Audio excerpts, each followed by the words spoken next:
While we see some people arguing, someone reflects that revenge only brings more revenge, and that true revenge, in fact, was forgiveness. It is also possible to notice that this person was addressing these words to his father, who was no longer on this earthly plane. The scene then shifts to a young man with parted hair fighting someone. The other man, whose hair covered his eyes, appeared to be his son. The scene returns to the moment when a gang war was happening in front of a building with the sign Unjin. In another place, a young man wearing a dark suit informs his boss that all preparations have been completed. The man, who was praying in front of a Buddha statue, seemed to be the president. He appears thoughtful but decides that he already knows what to do. Looking back, he reflects that when you look closely, revenge always fades away. Amid heavy rain, several men in suits were attending a funeral. While delivering a speech, the president orders his men to head to a certain location. Sometime later, a gang is seen walking together through the city. On a sunny day, a beautiful city landscape can be seen. In the middle of that city, a young girl wearing a hood runs desperately carrying something. Sometime later, she approaches a place that resembled a bar. Upon entering the bar, a blonde woman informs her that they were not open yet and asks if she needed anything. The stranger replies that she was looking for Amber Tiger.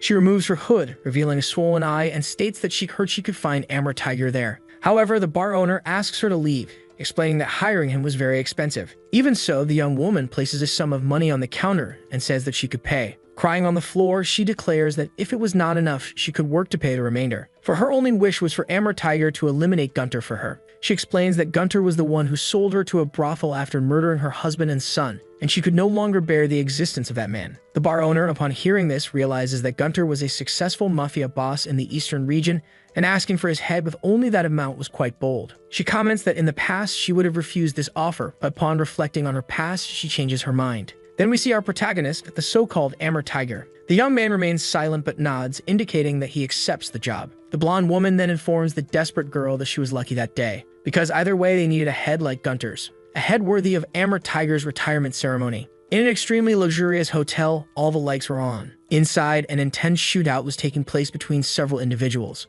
As the gunpowder smoke begins to dissipate, a man's bullet-riddled body becomes visible. However, someone was using that body as a shield. Our protagonist emerges from behind that person and advances toward the shooters. In the blink of an eye, he manages to grab one opponent's weapon and strike him on the head. When this man's partner tries to retaliate, it is already too late. He starts shooting at Amber Tiger, who uses the bald man as a shield. Once the opponent runs out of bullets, Amber Tiger sees an opportunity. He then uses the back of the pistol he had taken to strike his enemy, knocking him out. After taking care of his target's henchman, he heads toward where Gunter is. Contrary to what one might expect, Gunter seemed completely calm, as if it were just another ordinary day. While smoking a cigar, he asks if the assassin in front of him was indeed the famous Amber Tiger. It is then revealed that his real name is Kim Shin, and Amber Tiger was merely a nickname. Gunter comments that it was surprising that an assassin of such caliber was just a young Asian man. He then suggests making a deal, offering 10 times what was paid for his head. He says that all Kim had to do was walk out the same door he entered and he would pretend that nothing happened. He also adds that despite being part of the mafia, he was a man of his word and would honor the deal.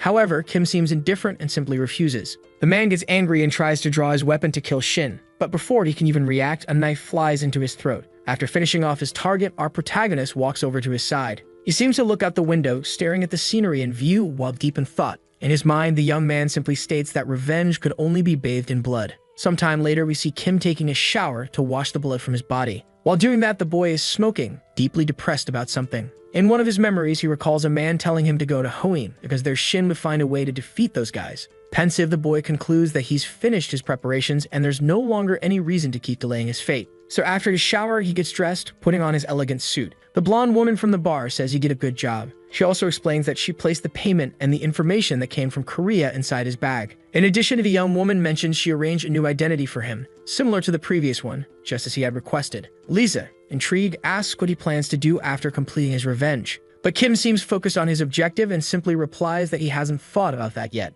The woman then says that if he has nowhere to go, he can always come back because he'll always be welcome there. However, Kim just starts walking away, showing an apathetic, emotionless face. Watching him leave, Lisa thinks of herself that she knows he wouldn't say he'd return, even if it were a lie, because not only does he not lie, he's heartless to the end. Our protagonist then gets into a car while checking the contents of his bag. With a piece of paper labeled Project Castle in his hand, the boy seems lost in thought. He begins to explain that Castle is a secret organization operating on the 71st floor of the Castle Hotel in Gangnam. And this organization was an alliance of all the hotel's bigwigs working in construction, commerce, and financial industries. But its true form was a national crime syndicate. Shin starts to recount that 8 years ago, a detective who went against that syndicate was brutally murdered. Because you can't beat that kind of people with justice alone. they won't fall apart just because one or two authorities step in. And there was only one way to bring down that organization: gather people who held grudges against them, and use your own hands to do the job. Still holding those documents, Kim thinks that he ended up returning to the place where the people who killed his father are.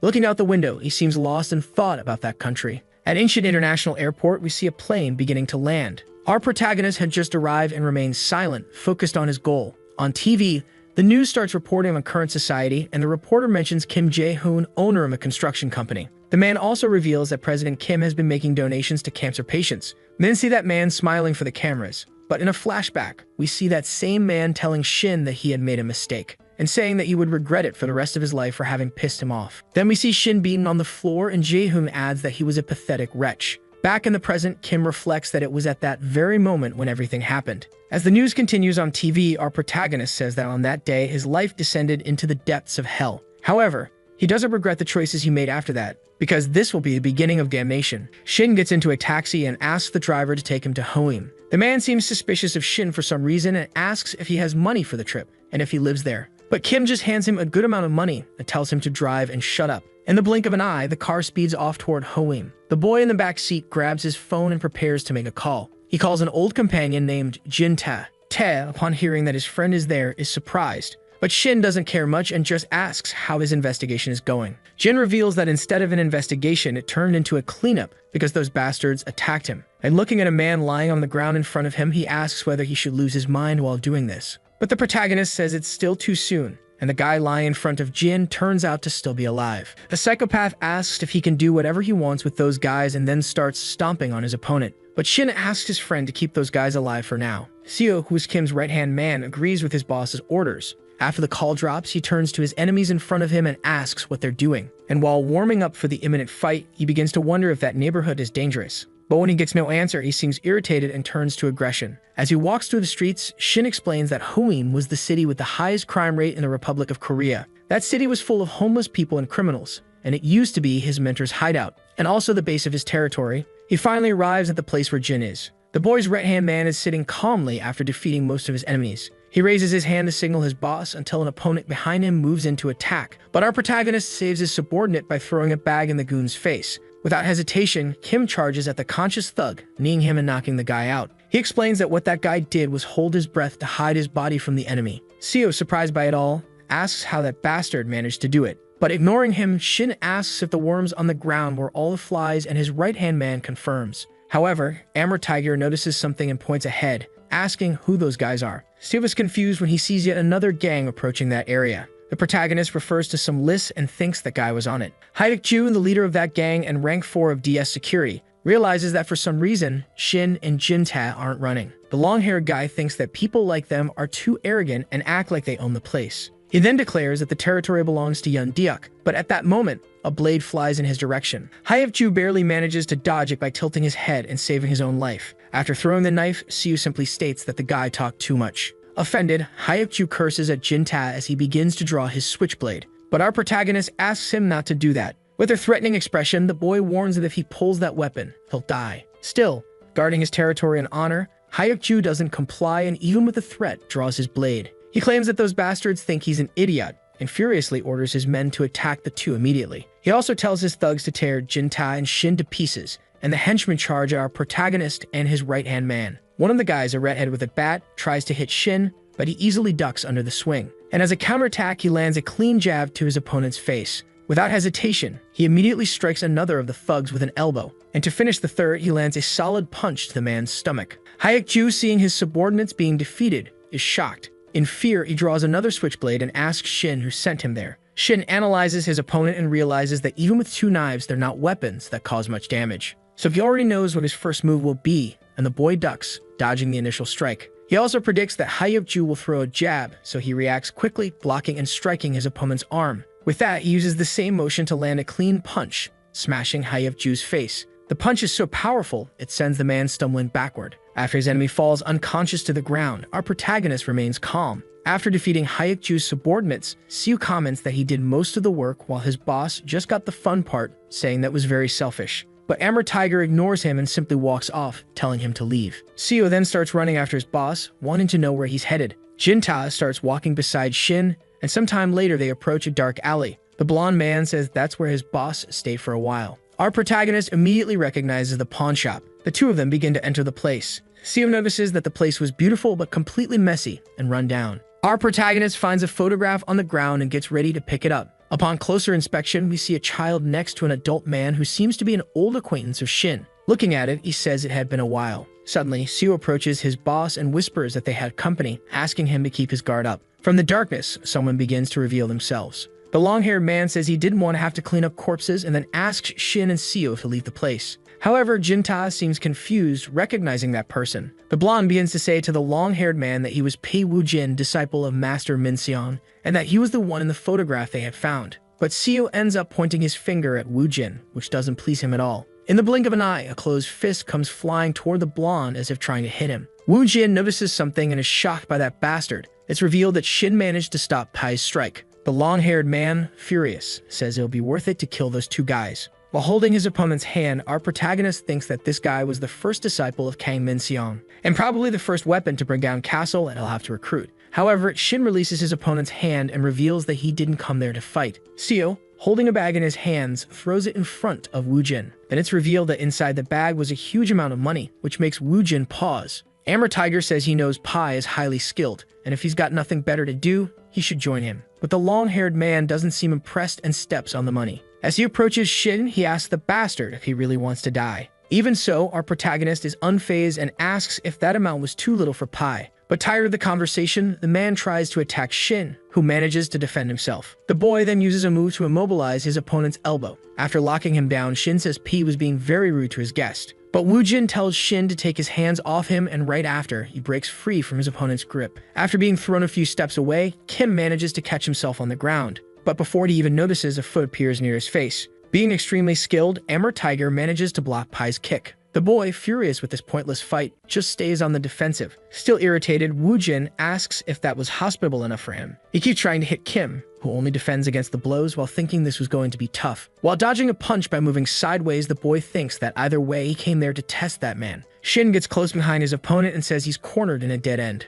However, Wujin proves not to be some amateur and manages to spin using his heel to kick his enemy in the back. After defending against the blow, Shin thinks it was as expected, and that guy wasn't someone he could go easy on. So the young man delivers a kick to the base of his opponent, managing to throw him off balance while grabbing his pants leg. As he falls to the ground, the long-haired man thinks that guy suddenly changed, and for some reason that technique felt very familiar. Taking advantage of his opponent's fall, Shin prepares a punch to end the fight. He then strikes Pai, who is already on the ground. However, we see that even lying on the floor, Wujin managed to defend himself. Surprised, Kim thinks that even while falling, the guy stayed alert and blocked. His fundamentals were strong. He also comments that Pai had learned properly from Kang Minseong. Still wearing that apathetic expression, the long-haired man asks what the boy was doing. He kicks our protagonist backward, who crashes into a shelf. Getting up, the boy comments that he's never seen Kim before, but the guy seemed like a disciple of Kang, because his fighting style was very similar to his master's. That's why Wujin asks if Shin knew Kang Minseong for some reason. Amber Tiger simply replies that he owed Kang a favor. At that moment, Pei realizes that Kim was a follower of his master. As the man walks past Kim, the boy says he was in the wrong place because he didn't want to get involved with those people again. However, Shin doesn't listen and speaks the name of the organization, Castle, and just hearing that makes Pai completely furious. Our protagonist reveals that what he wanted was related to them, and in addition, he had something to say about Kang Minseong. That's why he says it would be best for Wujin to hear him out and then make his decision. The guy seems more willing to accept. As he walks through a door, Pai says he would only listen to what his opponent had to say. Seo, confused by the whole situation, asks if they should at least eat while they talk, because he was really craving a good steak. Sometime later, the sound of a grill sizzling can be heard, and we see several pieces of meat being prepared. Seo is completely silent, just enjoying the delicious food. Sitting across from Pai, Shin asks if the place is safe, and the long-haired man, while looking to the side, responds that it'll be fine because the owner is trustworthy, even if he's a bit unpleasant. But before talking, Wujin asks what happened, and why Shin was there instead of Kang Minseong. Seo seems saddened by that question and asks if he should tell the truth. His master, however, decides to answer and reveals that Kang Minseong is dead. Upon hearing that, Wujin appears in disbelief and goes silent for a moment. Completely confused by what he just heard, the man asks what he means. The protagonist then reveals that Kang Minseong was murdered. In a flashback, we see Kang hiding behind some trees, being hunted by several soldiers in white uniforms. As he sighs, we hear a gunshot, and Shin concludes that it was Castle who did it. Woojin still doesn't believe it and once again asks if that person is really dead. Furious, the man asks how he could have abandoned him like that. However, Siu doesn't take it well and tells him to watch his words because his attitude is irritating him. But that only makes Pai even angrier, and he glares back with a psychotic expression. The man reaches for a chopstick on the table, as if getting ready to fight. Jin Ta notices what he's doing and prepares for combat. Quietly, he begins to draw his dagger, ready to start a fight. However, our protagonist stops him and tells Woojin that he doesn't know what his relationship with Kang was. But just like Pai, he also lost everything, including his master. So Shin asks if he could live with that, knowing Kang is dead, while the ones who killed him are still ruling the world. As he pours himself a cup of sake, the boy says he came there for one reason only. With confidence, he declares that he's going to take over Hoim, and to rise to the top of the world, he'll start with that as a first step, because his goal is to destroy Castle for everything they did. Noticing that his anger is getting the best of him, the young man calms down and then tells Pai that to accomplish this, he needs him. However, Woojin seems to snap and starts laughing maniacally. With a mocking look, he asks if Shin really thinks he can take over Hoim, saying that even with those skills, it would be hard for the boy to control even that neighborhood. As he walks away, he tells Kim to forget about it, because if he crosses his path again, he'll kill him. Siu doesn't seem upset about Pai leaving and simply says his personality was rotten. Thinking back on what the guy said, he wonders if he should have just killed him. However, Kim says Woojin is probably just in shock, since they were likened once too. That's why he asks his subordinate to give Pai some time to think. Still, in his mind, our protagonist thinks that even so, nothing good ever comes from being late. The cook of the place approaches the table and, while serving food, asks if they were disciples of Kang Minseong. After saying that, he sits down and tells them not to worry about Woojin because it'll take him a while to calm down. After showing that he had listened to the whole conversation, the man pours sake into his glass. He says he's furious about it, also commenting that he can't believe Kang is dead. But then he throws the sake from his cup onto the floor and says he hopes Kang is resting in peace. Still confused by the situation, Shin asks if the man was close to Kang. The muscular man replies that Kang was like an older brother to the local troublemakers, and also an old friend of his. The cook also reveals that Woojin will end up helping the two of them, because Kang was like family to him. Therefore, he asks Seo not to hate Pai too much, since he was a complicated guy. The man also concludes that before all this, they needed someone to guide Shin and his right-hand man, and in fact, he knew the right person for it. However, Kim responds that it would be problematic if that person wasn't as strong as Pai. But the cook counters by saying that in his opinion, they were still a bit clumsy and shouldn't always rely on their fists. That's why he would show the boy someone who has all the information about Hoim, and that person was the daughter of the former owner of Hoim, whose power had been taken by DS Secret. Sometime later, we see a car workshop with several people gathered. Among them, a black-haired girl pulls out a cigarette to smoke. After taking a drag, she says there are so many crazy idiots in that neighborhood it's surprising. A rough-looking man starts staring at the woman without saying a word. Chasumin, who was the current boss of the Bujin faction and daughter of the former leader, asks the pig why he was looking at her. The big guy with a mocking expression asks why she took so long to get there, because of which she had to hurt her subordinates until she arrived. Kang Man-jae, the leader of DS Secret and Rank 3, is stepping on some of Cha's henchmen. One of them apologizes for making the lady come all the way there, calling her Miss. And hearing that, the girl seems to get thoughtful. Kenny tells the girl there's no need to talk and the only thing he wants is her junkyard. And if it goes smoothly, maybe they could even enjoy some time together afterward. However, in the blink of an eye, the young woman throws her cigarette and charges in, trying to punch her opponent, who manages to dodge. Still, even leaning his body back and avoiding the punch, he ends up getting his face cut by a blade in her hand. Even so, being a boxer, Kang immediately leans in and lands across to the girl's ribs. This causes Che to immediately collapse to the ground, injured. Looking at Cha, Man-jae says she should just follow his lead since he doesn't like hitting women. But the girl clearly isn't open to conversation and just curses him, calling him a pig. At that moment, the man moves to slap the girl in the face. Suddenly, one of his henchmen who was patrolling the junkyard gets knocked out. Seo, standing next to his boss, comments that things are getting pretty intense over there. Cha, seeing those people arrive, asks who they are. And with all his drip, our protagonist asks who there is the successor of the Bujin faction. Stu-min seems to recognize Shin as soon as she sees the boy's face. The two lovebirds look at each other for a moment as if they already shared a connected past. In a flashback, Shin had just stepped out of an alley, and when he turned, he came face to face with Cha. The boy stared at the girl who had just finished beating up some young women. While wiping the blood from her mouth, Su-min didn't say a single word. Back to the present moment, Seo, realizing that his master and the girl know each other, says this will be easier. The girl, confused, asks why he's there. However, not leaving room for chit-chat, Kang grabs the girl's hair and tells her not to get distracted. Furious, the man demands to know who those two bastards are, since they'd never seen them before. Stu-min struggles, asking to be released, completely enraged. Shin, irritated by the scene, gives the order to his right-hand man to attack. He also tells the guy to hit that pig hard, and Seo, angry at the situation, agrees.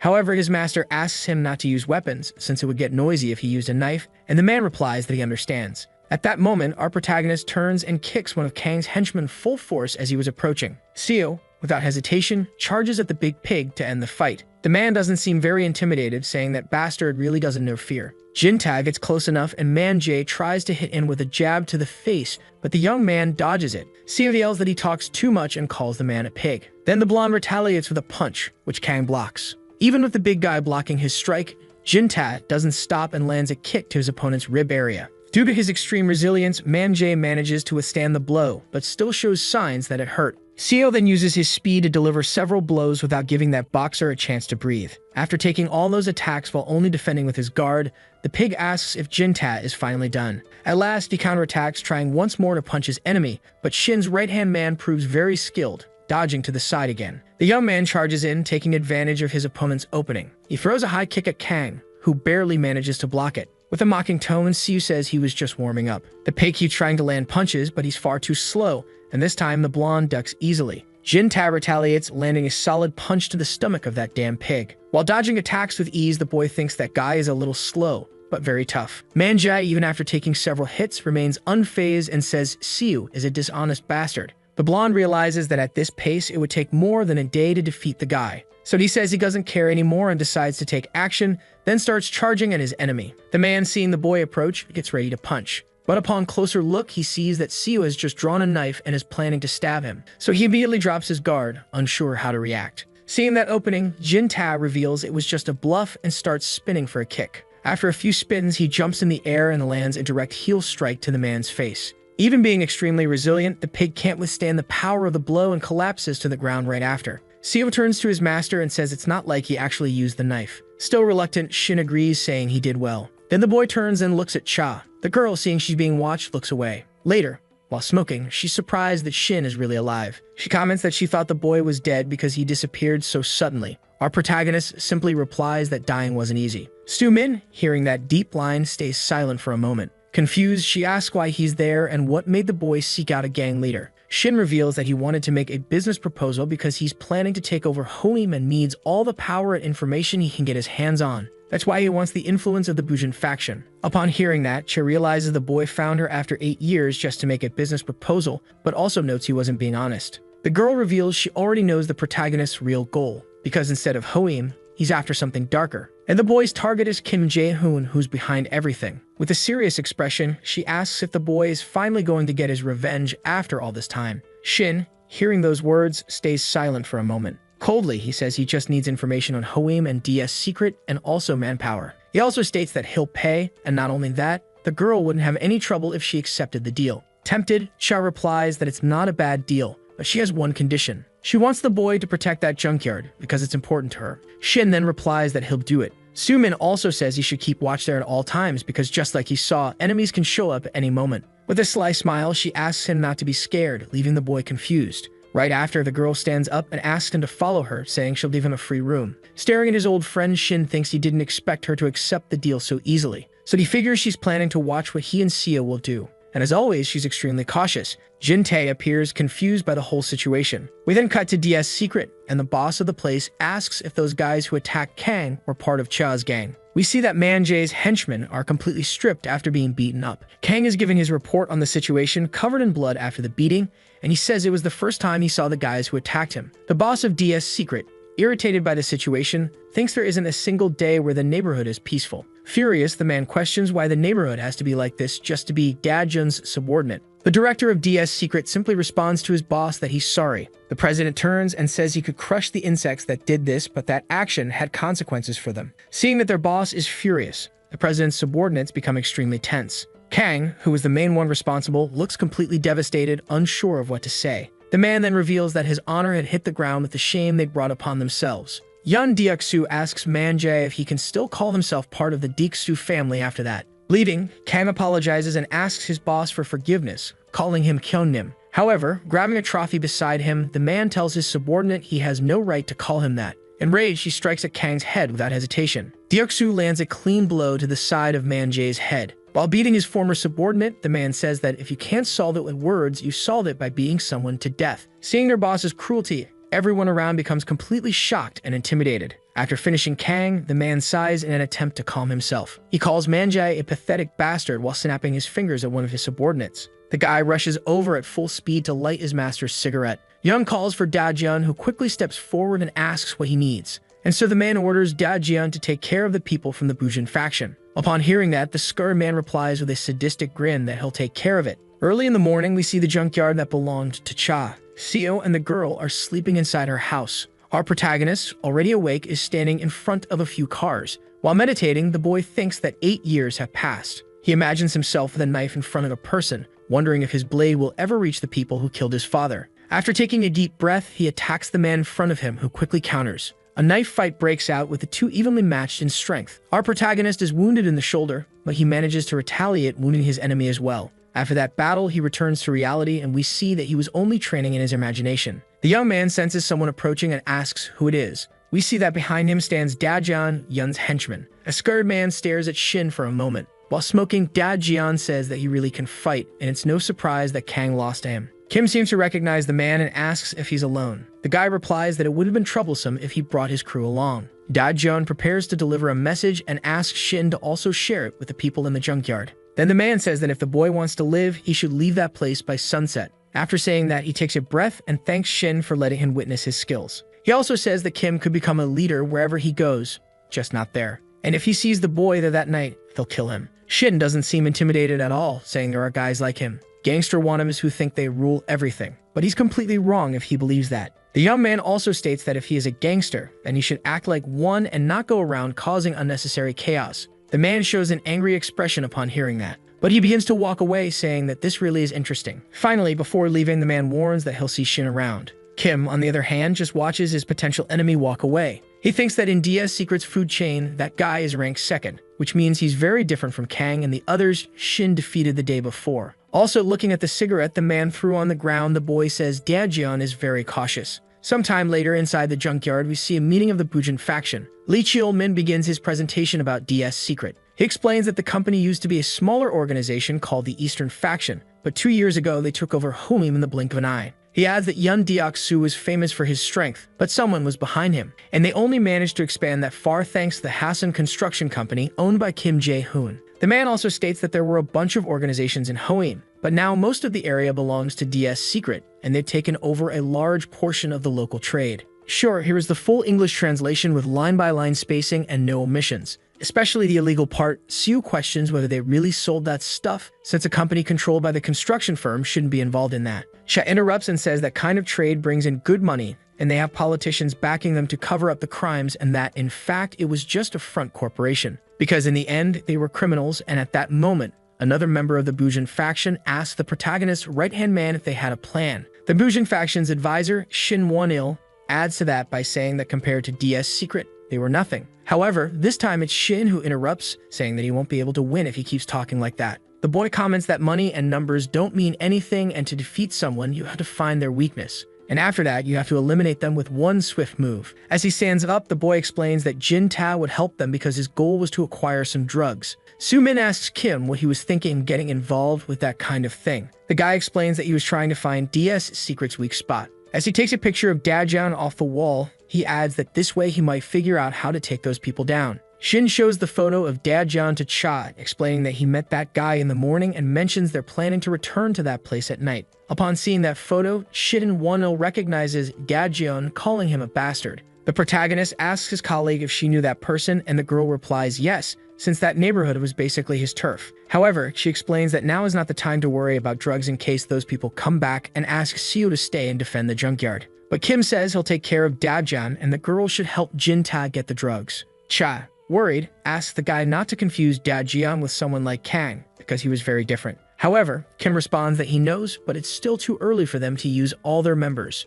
The young man also explains that in a week, he was planning to get rid of DS Secret and wipe them out from Hoenn. Everyone in the room is completely shocked when they hear that, except for Seo, who knew his boss's potential. Sometime later, in front of DS Secret, we see a few bodyguards protecting the entrance. One of them spots a guy in flashy clothes and asks who he is. He tells Jin Ta, who was undercover, to wait a moment and asks the guy if he had booked an appointment. But playing the role of a snobbish playboy, Jin Tae asks if the bodyguard knows his uncle, who's the CEO of the J group. Upon hearing that, the two guards at the entrance don't recognize that group. Still in character, Seo insists the guard should read more news to know who owns a global conglomerate. As he walks past them, the boy also tells them to open the door and says they'll regret it if they don't. After entering the place, She informs our protagonist that Jin Tae is inside. She asks if she can really trust that guy. Shin responds that she shouldn't worry since Seo is a scam artist specialized in infiltrating places, and Chat asks how things are going with the boy. The guy replies that everything was going according to plan and he would call later. At that moment, a group of thugs led by DS Secret arrives at the location. Our protagonist notices that for some reason, Dajian wasn't with them. Shin steps out of the car and asks the group of thugs where Dajian is. The leader of the group responds on behalf of his underlings and says Kim is pretty brave to be standing there alone. The guy explains that Dajian was a bit busy, so he came there himself. Then the psycho asks if everything's alright since they were both supposedly on the same level. Kim realizes that this person wasn't on his intel list, and the nutjob says this is going to be even more fun than if Dajian were there and he'd make sure of it. Shin tells his opponent that there's no need for small talk and they should get straight to the action. Then as he takes off his coat, he tells his opponent to come at him. Feeling challenged, the psycho smiles and then tells his subordinates to attack our protagonist. So the wannabe gangsters charge at Kim without having any idea of his real strength. The black-haired guy just stares at his incoming enemies without reacting. He decides he's going to put an end to this and then charges at them. With a knee to the stomach, he's already able to immobilize the first of his enemies. After that, Shin manages to dodge an attack from the other gangster's bat. Right after, he strikes back with a punch that twists the bald guy's neck in front of him. The last enemy tries to attack Kim with a knife, but the boy is quick and moves to the side. With that motion, the young man takes the chance to immobilize his enemy and disarm him. Without hesitation, using the guy's own arm, Kim breaks it. But he realizes that wasn't all, and sees someone advancing beside him. The leader of the group tries to kick Kim in the face, but the boy with speed manages to casually block it. The psycho, thrilled by all the action, says that if he didn't do this, he'd die of boredom. In ecstasy, he doesn't stop and quickly goes for a punch at Kim. Even dodging, Shin can't counterattack because right after he has to block a knee strike. As he raises his hand to strike back, a foot suddenly appears near his face. By pure reflex, he blocks it, preventing serious damage. Still, from the impact, the boy is thrown a few centimeters to the side. The tattooed man asks why they're not taking that fight more seriously, but our protag stays silent. The fight continues, and all the thugs who are with their leader are now just watching the brawl. We cut back to Jin Tae, who is invading DS Security. Inside, all the women and waiters start greeting the boy, thinking he's someone important. A black-haired girl starts complimenting the redhead, asking who he is. Seo introduces himself, saying it's his first time there and he just wants to have fun,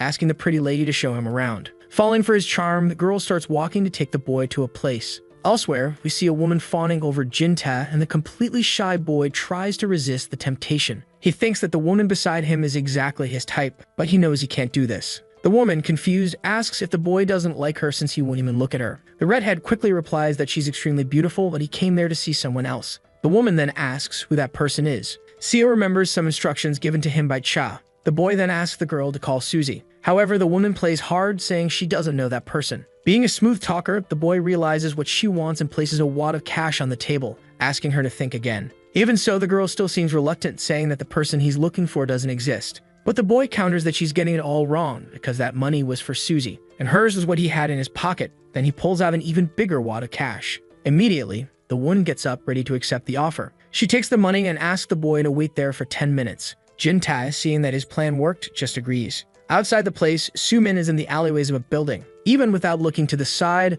the woman senses that person really did come. Then we see Woo Jin wearing a coat, arriving and walking toward her. The girl says she heard about what happened and asks if the boy is okay. He replies that she doesn't need to worry since he always thought of his master as dead anyway. The boy leans against the wall, asking why she was following those guys. And he also asks what they plan to do after getting the drugs they wanted so badly. But Che says she still doesn't know, but those people were highly skilled and probably had a plan. Woo Jin simply replies that they can't be sure of that. Cha asks if they can talk later and also if the boy could go to the junkyard, since our protagonist would probably have trouble handling Dajian alone. However, when she looks ahead, she sees that the president of DS Secret is arriving. The bodyguards at the location welcome President Yun. Completely confused, Sumin wonders why the hell Yun Deok-soo and Kim Dajian are there. On the other hand, he keeps smoking his cigarette with a blank expression. Inside the building, you can hear a party going on in a room. Jae-hoon, while helping himself, asks his servant if Mr. Yun is still on the way. The boy apologizes and says the man just arrived. Yun, knowing he was late, starts running so as not to keep his guest waiting. He opens the doors to the room with a very irritated look on his face.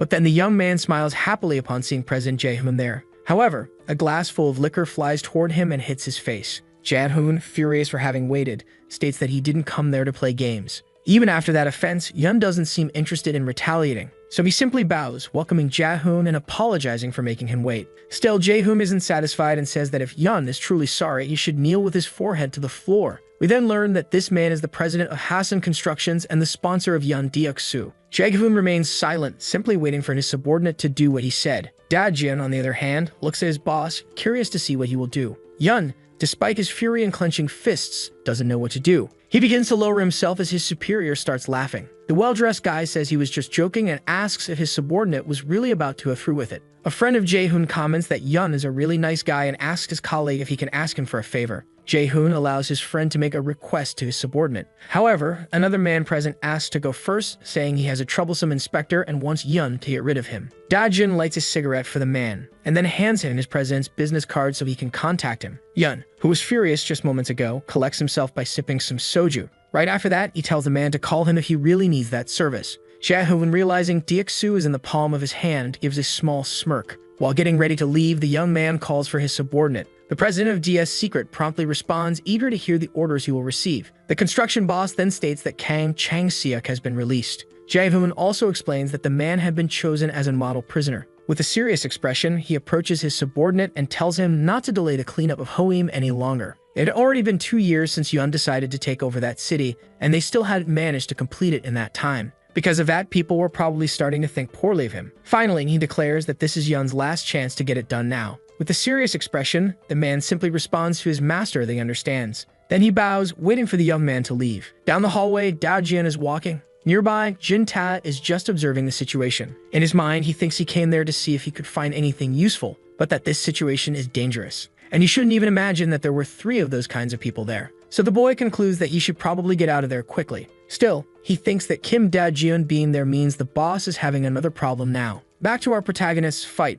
Once again, that lunatic tries to hit him with an attack. After blocking his opponent's strike, Shin quickly counters, but that too is blocked. Then the crazy guy he's fighting bends down and tries to deliver a kick, but misses. As that intense exchange of blows continues, the lunatic's partners just watch. But they decide they've been too passive and want to take action. During Shin and the lunatic's fight, one of the wannabe gangsters walks toward them with a knife in hand, ready to end it. However, someone tells him to put the weapon down. Lee arrives with a need of his gut, asking how he dares wave a knife around in someone else's territory. One of the thugs, confused, asks where those people had come from. Won-il also reveals himself and asks the surprised guy if it was his first time seeing a gangster. After putting on his glove, Won-il calls the guy a bastard and immediately punches him in the jaw. The hit is strong enough to drop the beanie-wearing guy to the ground. In his head, Won-il thinks that those guys aren't part of Yun Deok-soo's group. They just seem like ordinary street thugs. But before he can think more about it, an attack comes his way, but being extremely skilled, he dodges it. He counterattacks and knocks out his opponent in the blink of an eye.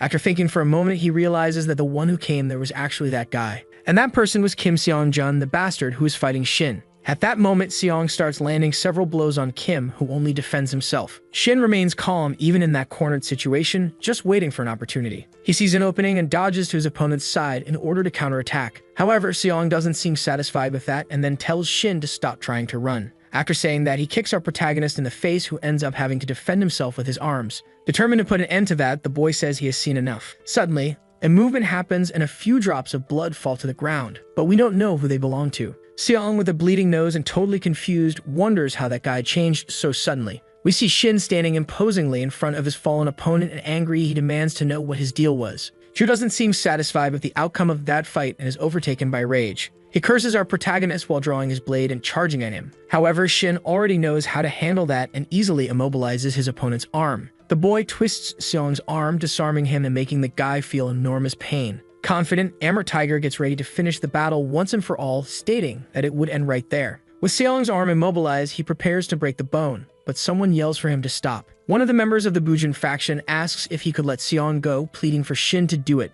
Upon hearing that, our protagonist is quite confused, not understanding why his allies asked him for that. She arrives at the scene after completing her mission, and as she comes out from between the cars, she asks Shin to let Seong go. Arriving with her are Jin-ta, now without his costume, and Woo-jin and Sumin, who says she'll explain everything to Shin. Our protagonist and Pai exchange a look, as neither of them really like the other. Sometime later, we see that Woojin, Sumin, Jintae, and Shin are gathered to discuss the situation. Woojin, as arrogant as ever, asks why Kim is even there, since he already warned he'd kill the boy if he saw him. Jintae raises his hand and interrupts the conversation, saying he wants to speak about that. With full sarcasm, he starts mocking Woojin, saying he's not the strongest one there and therefore can't challenge anyone. Hearing that, P begins to lose his temper, and the blonde concludes that if he didn't like it, you could just fight him. However, Amber Tiger holds back his underling, saying he wants to hear the explanation first and asking him to calm down. Stumin agrees, saying that before laying it all out, she wants to confirm something. She says that if they really end up beating the crap out of Yoo Deok-soo and Kim Jae-hoon, the city of Hoeim will be free to take over. That's why she wants to know who will take over the city after they accomplish their goal. Seeing that, the prodigue seems quite surprised and then comments that he'll give the girl half of the city's rights, but Hoeim would be his. At that moment, Pai can't stay quiet anymore and steps forward, grabbing Shin by the collar in an attempt to intimidate him. Furious, the guy says that didn't sit well with him and he's not happy at all with the prodigue's attitude, stating that Jintae asks if Pai has a death wish. With a blade pointed at Woojin's stomach, the young man demands to know whose outfit he thinks he's grabbing. Even in that situation, Kim doesn't seem concerned and simply says he's going to take Hoeim. Then he slaps Pai's hand away from his collar. With an intimidating look, Kim tells Cha and Woojin that they know how dangerous it is to be the city's boss. Pai, hearing that, doesn't seem convinced, but he doesn't interfere. Cha, on the other hand, agrees with the situation and says everything's fine. She understands what Kim meant and says that's why she'll give him an explanation of the situation. Jintae and Pai calm down and step away from each other. Sumin begins to explain that she knows our protagonist came there because he knew Woojin was Kang Min-seon's disciple. But what he didn't know was that besides Woojin, there was one more disciple of Kang, and that the boy had probably already come across that person at some point. Somewhere else, we see a place closed off by a gate. A woman with white hair and wearing a loud coat opens the door. Lee Rae-won, who is a tattoo artist by day and an underground doctor by night, asks her patient why a woman had to be the one to open the door for him. Seong, after being treated, leaves the place and simply thanks her for the help. Lee, concerned, asks if the boy had started doing that again. Worried about him, she pleads with the boy to stop or else he would end up in a really bad place. But irritated with the situation and wearing a serious expression, the boy asks her to leave him alone. Suddenly, Da-jeon shows up, grabbing Seong by the collar and slamming him against the wall. Irritated, the scarred man demands to know why the boy went to the junkyard. Even intimidated, Seong replies that he went to the junkyard to finish the job Da-jeon failed to do. And he questions whether Yoon Deok-soo was going to just turn a blind eye to that, putting Da-jeon in a tough spot. The man simply responds that he would decide what happens with that, and if the boy interfered again, he would kill him. Da-jeon also turns to Lee and says that if she was planning on causing trouble there, she should get lost. The doctor, on the other hand, tries to calm things down, asking him not to do that in front of her because she wasn't planning to treat any patients. Seong then frees himself from Da-jeon's grip. As he walks forward, the boy tells Da-jeon to do his job properly, because just looking at him was disgusting. Even after being insulted, the scarred man remains silent. Watching the boy walk away, he's left speechless. Back to Cha, she concludes that Kim Da-jeon was Kang's second disciple. Upon hearing that, Jintae simply can't believe it and is left confused by the situation. Sumin adds that Shin had fought that night with Kim Seong-jun, Da-jeon's brother. She also adds that Seong-jun was originally part of the Boojin faction, and in fact, Woojin, Da-jeon, and she used to be friends. However, around 4 years ago in a flashback, we see Kim Da-jeon asking someone to help him just that once. The young man says that at that rate, those bastards are going to kill his brother. We then see that the person receiving that plea for help was Cha Il-guk, Cha Sumin's father and the leader of the Boojin faction at that time. But the bearded man responds that Seong-jun had to deal with that himself. That was the rule. He then asks his subordinates to take the boy outside. As Da-jeon is forcibly removed, he asks Il-guk how he could do that. Outraged, he says his brother sacrificed everything for him and was being treated that way. After being thrown out onto the street, the young man is left lost and calls the faction members who rejected him bastards. Suddenly, Da-jeon hears the sound of a very familiar motorcycle engine. A guy arrives on the scene and asks the idiot what he was doing lying on the ground. The biker says that they never ask anyone else for help. We then see that it's Woojin, and the guy tells Da-jeon that the two of them are enough to handle anything. We jump to the temporary headquarters of the Orient faction, Club Queen. Suddenly, a leg kicks the club door open, busting it down. Some gangsters inside are confused by the noise, wondering who just came in. While tying his hair, Woojin says there are too many people there, so he'll hold them off while Da-jeon finds his brother. The boy thanks his friend for the help and asks him to hold on a little longer. But enraged, Pai doesn't care about anything and just charges at his opponents. Seeing him approach, the Orient faction gangsters are confused, asking if those people were from the Boojin faction. But there's no time for talk as Pai immediately smashes two of the thugs' faces with punches. Without stopping, he knocks down another enemy, sending him crashing to the ground. And when facing the third, the young man is even more aggressive, slamming a kick into the enemy's ribs. All the gangsters in the place rush at Woojin, but he's not intimidated by it. Even with two guys coming at him, he counters, knocking one out with his foot and immobilizing the other with his arm. However, the young man realizes it won't be easy and notices movement to his side. The gangster with a bat tries to hit Woojin, who barely manages to block it, but his arm gets injured. After breaking the enemy's bat just by defending, Pai is now furious. And to retaliate for the pain in his arm, he lands a cross punch straight into the thug's ribs. Daejin wasn't doing so well either, having to lean on one of his enemies to kick the other one beside him. The boy kept moving forward, trying to find his brother, even using his opponents to leap over them. After getting past two more enemies, the boy continued running euphorically. One of the bald gangsters cursed Daejin and kept chasing him, trying to bring him down as he climbed the stairs. However, before the guy could reach Daejin, Pai showed up to save him, grabbing the thug's leg and dragging him down the stairs. The thug from the eastern faction was thrown against the ground, hitting every step and getting badly hurt. Woojin warned the gangsters nearby that he couldn't kill all of them, but he'd make one thing clear. Anyone who came at him would definitely lose their life. But since they were thugs, his enemies were intimidated and charged at Woojin all at once. The boy didn't flinch either and ran back into the fight. After a long battle, one of the remaining gangsters called Woojin a stubborn bastard. Pai, on the other hand, having already fought several enemies, was badly hurt and completely exhausted. One of the black-haired thugs got irritated, saying it was getting tiresome, and charged at the boy with a knife. But the boy managed to lock his opponent's arm, disarm him, and punch him in the chin right after. Even so, Pai was clearly exhausted, but he knew he couldn't let his guard down. Another gangster with a bat tried to put an end to the fight. To respond, Pai threw himself to the ground, dodging the strike, and then kicked the Eastern faction thug in the face. Holding on to his support beside him, he said it still wasn't over. And no matter how many people showed up there, he'd keep fighting. In his head, the boy thought it was going to be hard to get out of there if they stayed any longer and wondered what that idiot Daejin was doing. Suddenly, someone with an intimidating presence arrived, saying that Woojin had really messed up that place. The local gangsters realized it was their leader, and we saw that Yun Deok-soo was the boss of the Eastern faction. Yun ordered Pai to leave before he changed his mind since Daejin had already finished. Coming up behind him was Daejin, completely injured and wrecked. With his face all beaten, the boy asked his friend Woojin for them to leave. The long-haired one was completely confused, not understanding the reason for that decision. As he helped his friend, Woojin asked what was going on and where Seonjun was. But Daejin didn't answer and just said he needed to be away for a while. He apologized to his friend because he had helped him a lot that day. Cho then concluded the story saying that after that, Kim Daejin disappeared for a while and came back 2 years later, becoming Yun Deok-soo's dog. In other words, Daejin probably did all that to keep Seonjun alive. Hearing all of this, Woojin was clearly upset. He asked why Sumin wouldn't stop, saying she was talking about unnecessary things. But the girl disagreed and said Shin needed to know the truth, because Shin and the Woojin faction were now in the same boat, and upon hearing that, Shin didn't deny it. She declared that they wouldn't hold back anymore and would fully support Shin and Jinta to take control of Hoim.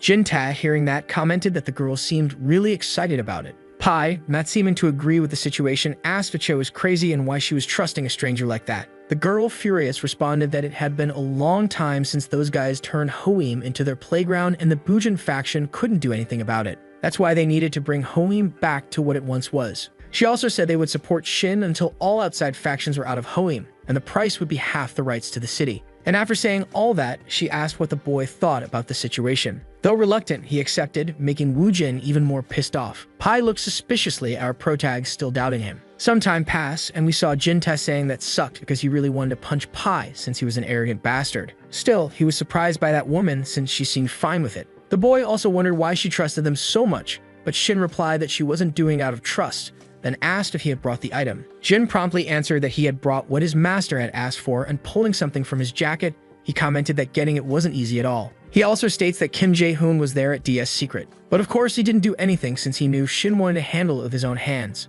Still, the boy says he doesn't understand why Kim was waiting so much, since they used to handle things much faster. Hearing that, Kim seems even more irritated with the situation. The young man throws an object to Jin, and the blonde asks what he's going to do and if he should send it to the madam. Amber Tiger orders his subordinate to call Krat, and hearing that, Jin Tae realizes things are about to begin. Then Shin says that from that moment on, everything would change, because now he understood what Kang Min Seong was talking about that day. The next day, we see someone leaving his house in the middle of an alley. Daejin was getting ready to start his day, already smoking. The man thinks that his brother didn't fight Woojin the previous day because if it were against Pai, he would have backed off. And he also wasn't hurt by Woojin because that wasn't his fighting style. So he concludes that Seong must have fought that guy, our protagonist. On the street, while waiting for Daejin, some goons greet him good morning. However, Dajian walks right past them without getting in the car, saying they were going to patrol Bojandong a bit today. The man begins walking while some of his subordinates follow behind him. As he walks through the area, he hears someone begging for more time. This person pleads, saying he'd do anything to pay the money as he's being beaten by some gangsters.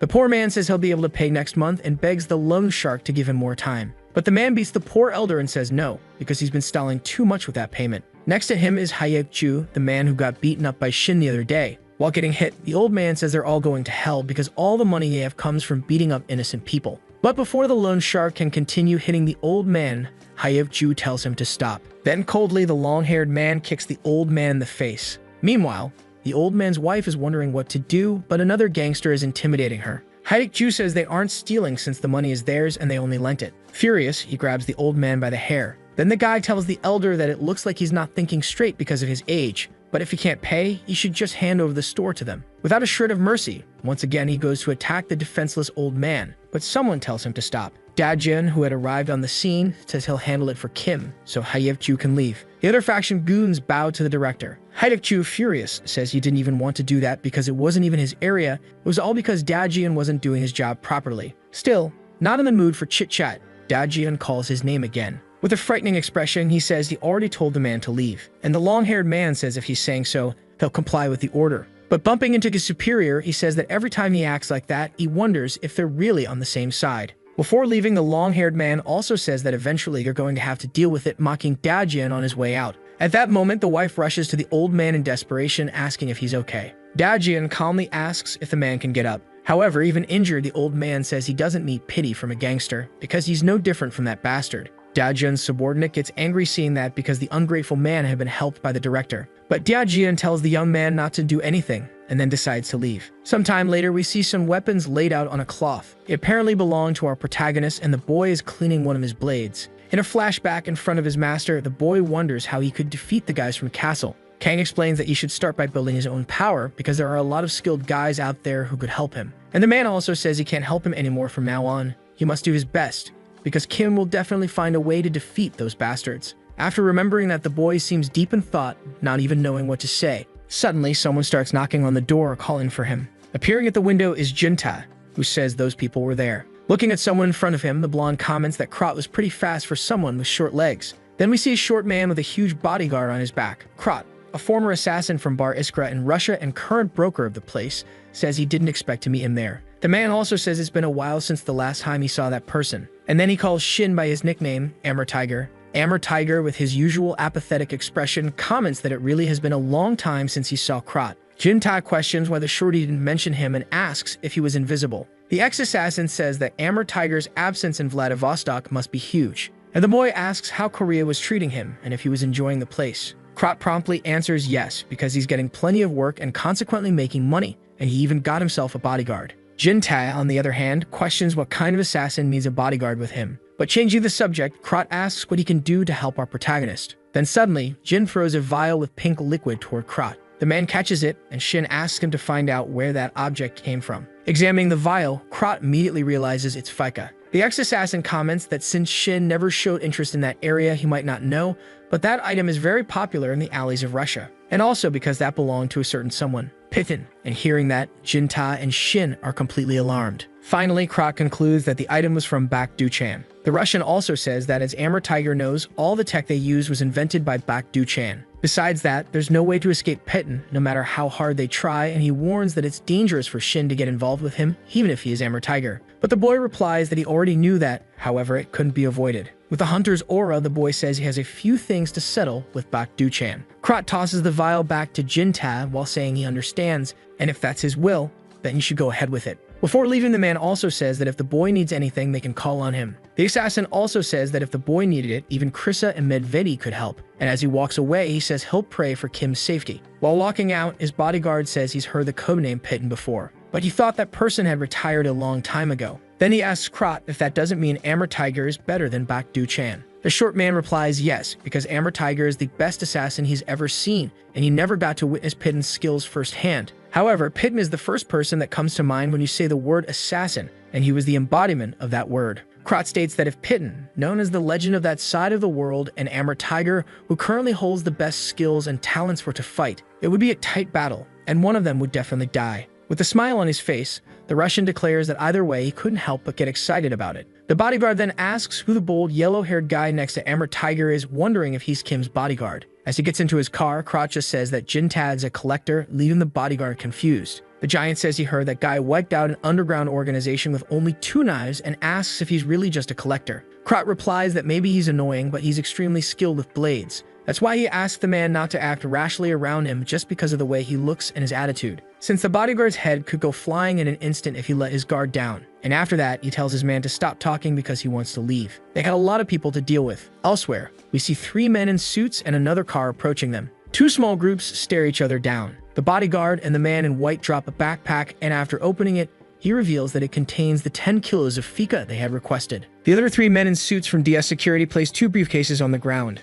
However, the drug dealer seems irritated, kicking the bag and dropping some fika rocks on the floor. Confused, Dajian asks if the man was dissatisfied with something. The redhead replies that the price had gone up and they should take only half the fikas. However, one of the gangsters comments that they had made a deal at that price last month and there was no way the cost had doubled. Irritated, the scowling man replies that if he didn't like it, he should have asked Kim Jae-hoon to come in person. And once again, he tries to complain. Suddenly, the guy in white grabs him by the neck. The barista, who is also the fika dealer, says the gangster is annoying as hell and asks how he dared to talk back to him. Dajian, trying to avoid a conflict, bows. He asks the barista to forgive them and then says they'll take only half. The gangster, who was choked, apologizes to Dajian, saying it was his fault, he had to lower his head. Dajian comments that his subordinate doesn't seem like himself and asks if something happened. The man replies that nothing happened and once again apologizes for bringing personal issues to work, but Dae insists he talk. So the gangster reveals that it's nothing, just that his younger brother recently started using drugs, and even so, he was still there dealing.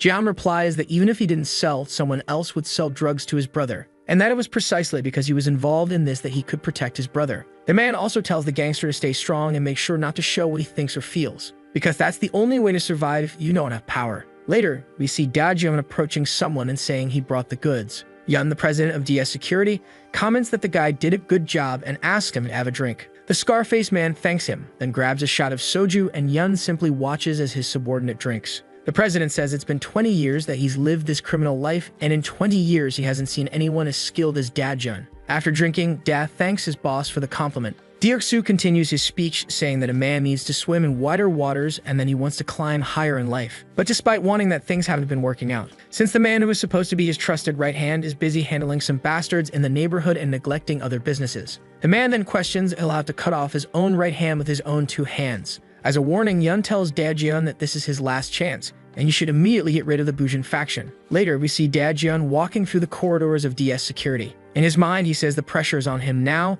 and it's probably because of Kim Jae-hoon. Suddenly, a stranger starts walking toward him wearing a flashy red suit. Seeing this, Dajian instantly recognizes him. The man says it's been a long time since he last saw the kid, which irritates the gangster. The flashy man then asks how the scar on his face is doing. It's revealed that this is Kang Chang-seok, the former right hand of Yun Deok-soo, and the guy says he heard that stab wounds tend to ache on rainy days. Kim, hearing that, doesn't seem pleased with the guy's presence. We then see the day when Dajian got the knife wounds that left his scars. It's also revealed that it was Chang-seok who gave Dajian those scars. As he passes by his ex-rival, the man says he's been curious since then. He wanted to know if Dajian's expression would stay the same. After slicing his face with a knife before leaving, Chang says he'll find that out very soon. In his mind, Dajian thinks it feels like the knife cut all the way to the bottom of his jaw. At the junkyard, we see a meeting happening between the Bujin faction and our protagonist. Su-min tells him that the maximum number of people she can recruit is 10, and if he wants to bring in people from outside the area, it could go up to 20.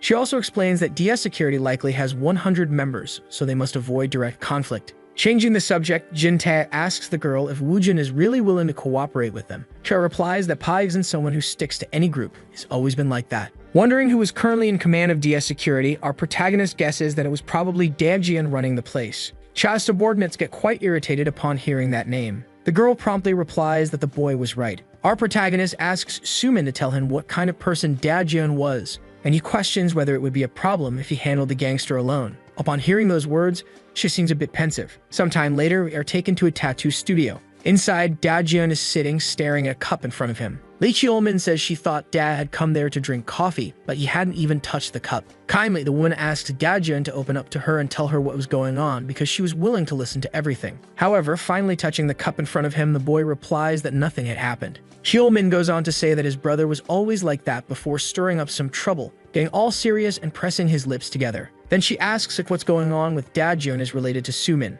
Upon hearing that, the scar-faced guy doesn't know what to say. Clutching his thighs with one hand, he replies that it's nothing. As he stands up, the man says that everything will go back to how it was once he gets rid of one person. The tattoo artist, hearing that, seems a bit confused. Before leaving, the gangster thanks her for the coffee as he opens the door. Outside, he runs into all his subordinates and gives them the order to go to the junkyard. An army of criminals begins marching toward the location, armed to the teeth. Watching those people leave, Lee calls Jang Ho. Worried, the woman asks why Da-jeon was acting that way. Jang Ho comes clean, informing her that Kang Chang-seok had been released from prison. The woman doesn't recognize the name right away but becomes thoughtful, until she remembers that Chang was the crazy guy who massacred the Bujin faction 2 years ago. Back at the junkyard, we see some wrecked cars lying around. Amid all that junk, Da-jeon's personal army and the Bujin faction meet face to face. Da-jeon tells the criminals in front of him that they should have kept hiding like rats, just like they were doing before, and that way they wouldn't have to meet again. But furious, Wonil snaps back that he shouldn't be so cocky because he could fall off that pedestal at any moment.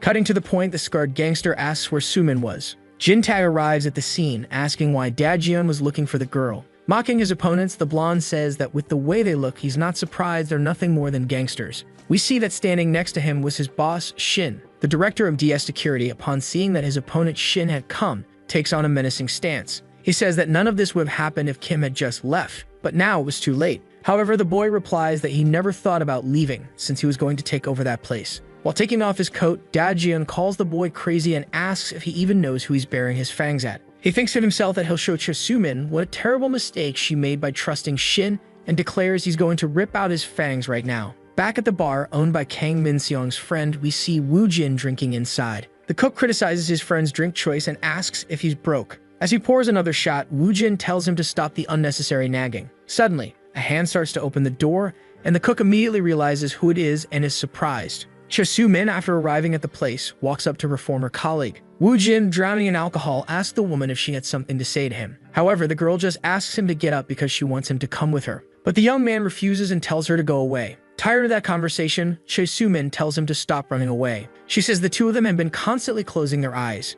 and in the blink of an eye, the place they lived in turned into a hell. That's why she asks Woo-jin to join her so they can put an end to this, because they need to resolve what happened between them and the problem with Da-jeon. At that moment, the director of DS Security begins walking towards Shin, telling his subordinates not to do anything until he gives the order. The two leaders stand face to face, preparing for a fight. Dae asks if Shin will be okay without a weapon, warning that if the boy gets closer, he'll die. However, Shin sarcastically replies that using a weapon would be too much against someone like him. The gangster, hearing those words and taking them as an insult, seems to hesitate for a moment before clenching his fist. He then tries to punch our protagonist in the face, but Shin dodges to the side. With a quick spin, the boy counterattacks, trying to land a hit on John. But the gangster is quite skilled and manages to minimize the blow by blocking it with his shoulder and striking Shin's shoulder in return. After that exchange, Kim seems a bit surprised. And before the boy can think too much about it, he's hit by a kick to the ribs from Da-jeon. Jin-tae looks a bit alarmed seeing his boss get hit, but confidently, he already knows how this fight will go.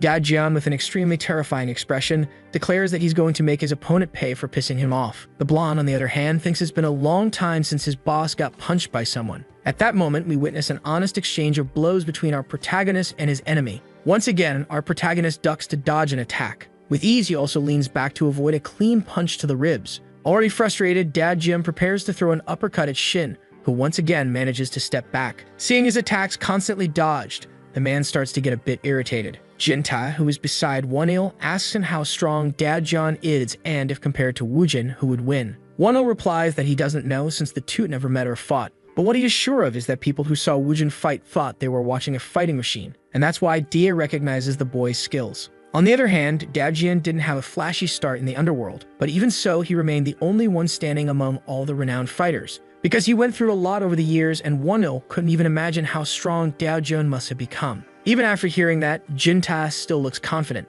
At that moment, Da-jeon tries to land a kick on Kim, and the boy manages to sidestep. However, with extreme skill, the gangster spins and attempts to kick Jin with his heel. and the boy barely manages to block, still feeling part of the impact. Wonil comments that Kim's body was already taking a lot of punishment from those blows, and that wasn't even all. He states that Dajun's subordinates didn't have a single doubt their master would win. It was absolute confidence on their part. Still, Jin-tae asks why Wonil was afraid, since everyone thinks that way until they see their leader getting beat up by Shin. Trying to dodge another of his opponent's attacks, our protagonist crouches down. However, that's exactly what Dajun wanted, claiming that he caught Shin. Right after, the gangster tries to hit him with a kick, making the boy crouch even lower. And in the end, it was all part of Dajun's plan, who spins and tries to strike our protag with his heel. The boy appears to be hit, dropping to his knees on the ground, but he shows that he knew exactly what was going to happen, grabbing Dajun's leg. After that, he manages to throw the gangster off balance, sending him to the ground. All of Dajun's soldiers, and even the members of the Bujin faction, are impressed by that. After knocking his enemy down, Kim says that when he used his feet, he left his guard open, so he needed to learn more. While recovering, Dajun calls the kid arrogant. He tries to sweep our protagonist's legs and then quickly gets up. Kim ends up cornered near a car, and seeing this opportunity, Dajun tries to kick him but misses. This gives Shin an opening and he grabs the gangster by the collar. Then he manages to execute a judo throw, slamming his enemy to the ground. With the impact to his back, the man with the facial scar ends up weakened. Kim tries to take advantage of the moment to kick his opponent, but Dajun, being clever, manages to roll to the side. He quickly uses that momentum to stand up again, though not fully upright. Our protagonist isn't messing around, kicking toward Dajun's face, who brings his arms up just in time to avoid the hit. With that blow, the director of DS Security managed to stay on his feet a bit longer, which was exactly what Kim wanted, and so the former assassin landed a knee strike to his opponent's stomach. Not giving Da a moment to breathe, Shin followed up with a punch to the man's stomach. He also stomped on his opponent's foot, finishing his combo with a punch to the gangster's face. After that flurry of attacks, Seon's brother collapsed to the ground, badly injured. The man began groaning in pain after so many hits from Kim. Jin-tae figured the gangster wouldn't be getting back up, having just taken a brutal beating. However, he couldn't understand what was going on with Dajun's subordinates. Apparently, they wouldn't lift a finger even after their boss got pummeled. Woo-jin, watching the fight nearby, lit a cigarette. Jin-tae's expression changed immediately, surprised by something. Pai added that this was only the beginning. We then see that even after all those blows, Dajun wasn't going to give up and was getting back on his feet. Kim just stared at the gangster with a bloodthirsty look. And in his head, Woo-jin added that that son of a bitch Dajun only got serious when he was turned into a pool of blood. Immediately, with the momentum from getting up, Dajun landed a solid uppercut on Kim, making the young man feel a real hit for the first time. Our protagonist took a few steps back after the powerful strike. Dajun stated that his head was finally clear, since he'd been overthinking while fighting someone like Kim. When in truth, he should have just killed Shin first and thought later. Amber Tiger remained silent for a moment. Spitting blood, he said that Dajun was full of shit, and once again the two charged into the fight. Elsewhere, Chang Seok looked at his watch, thinking that the result should come any moment now, whether Dajun would betray them or destroy the Bujin faction. Still, he said that no matter how this ended, President Yun had promised him Kim Dajun's head, and the traitor, betraying his right-hand man, said that Chang Seok could do whatever he wanted. At that moment, Kim decided to use his jujitsu, and after dodging a strike, he crouched to his enemy's waist level. The boy started moving to his opponent's back, aiming to control him. He climbed the gangster's waist, managing to get to his neck and applying a rear naked choke. Starting to feel his breathing cut off, but unwilling to quit, Dajun countered the choke with a judo throw. He hurled Kim forward with a takedown. Even so, our protagonist barely managed to stay on his feet. Determined not to give him time to recover, Dajun punched the boy in the face. Woo-jin, watching the fight, remarked that his friend was different from before. He was becoming more of a professional. And in his mind, he wondered what Amber Tiger planned to do, since he was sure Shin had no choice but to use whatever card he still had left. Stu-min stepped in front of Jin-tae, beginning to walk toward the fight. The blonde man asked what she was planning to do, and she shot back that Dajun was dominating Shin and things would get messy if he lost. However, Jin-tae retorted that she didn't know them, also saying that Guy wouldn't lose in a place like that. He also asked the girl to just wait and watch the fight, because it was about to end. Back in the fight, all Shin was doing at that moment was dodging. Dajun then launched a spinning elbow at our protagonist, who barely managed to block it. The DS security director questioned why Kim had crawled into Hoeim with such low-level skills. Our protagonist backed off after that hit. The boy twisted his wrist slightly while thinking. Adjusting his hair, Shin said he couldn't just let things go like that. Dajun declared he was sure of his victory, while walking toward Amber Tiger, said it was too late for him to back out now. The man ready to punch, telling Kim to die. But the assassin wasn't playing around. He shoved his opponent's punch away with his shoulder. Then with his hands, he completely redirected Dajun's strike. The gangster, having his attack redirected, started losing balance and stumbled forward. Shin took the opportunity to land a clean punch to the guy's face. After that, he grabbed his enemy by the collar, pulling him in and landing a knee to his stomach. At that point, the man with the scarred face was nearly defeated, but Amber Tiger wasn't satisfied yet, landing another punch to his chin. Daejeon starts to fall backward, nearly passing out after so many blows. Furious, Shin states that his opponent was going to walk away with quite a few massive bruises that day. As he falls, the director of DS Secret thinks his jaw was hit, and he's blacking out. On top of that, that bastard was hiding his true abilities, but he couldn't allow that, so the man tries to pull himself together. Thinking he still had a chance, he manages to regain his balance. But it's already too late, and when he looks forward, he sees an elbow coming straight for his face. After seeing their boss get knocked out, Daejeon's gangsters are shocked, and even the members of the Bujin faction can't believe what they're seeing. Woojin also can't believe what's happening in front of his eyes. We then see Daejeon completely laid out and defeated, with Shin standing in front of him. Jang Ho immediately gets angry and orders his soldiers to advance and finish off those bastards. However, a knife with the blade turned backward flies past him in the blink of an eye. The handle hits one of the gangsters, knocking him to the ground. Jin-Taz says that this wasn't a surprise, as gangsters like that always want to fight dirty. And as he says that, he points a blade at Daejeon to keep the criminals from doing anything else. In his semi-conscious daze, the head of DS Security admits he can't move and thinks his vision is starting to blur. Looking at Shin, he says that Bastard could have ended this from the beginning, but hid his skills like he wanted to test him. And just before passing out, the poor guy sees Woojin in front of him. Completely furious, he asks himself why he always seems so pathetic in front of his friend. Sometime later, we shift to Sumin's junkyard house. With his wounds bandaged, Daejeon wakes up completely confused. He asks himself what the hell is going on. Looking to the side, he sees Jin calmly sitting and reading a book. Furious, Daejeon demands to know what Shin wants with him. Amber Tiger apologizes for being so cruel to Daejeon, also saying he had no choice. The director of DS Security responds that if he's thinking about making a deal with Yun Deok-soo and using him as a bargaining chip, he should forget it, because he won't be of any use. However, our protagonist doesn't even seem to care, instead talking about something that had become a tradition in the underworld these days. The young man calmly states that Daejeon can leave if he wants to, since he doesn't plan on keeping him there. As he gets up, the gangster asks why Jin is letting him go and what he's planning. Before leaving, D says that if Jin is underestimating him, he's making a mistake. On the contrary, the boy says that Dao won't be fine with his body in that state, since Yun won't be kind to the hunting dog who failed to catch his prey. While putting on his clothes, Daejeon tells him to worry about himself. Shin then asks what his former enemy plans to do after leaving.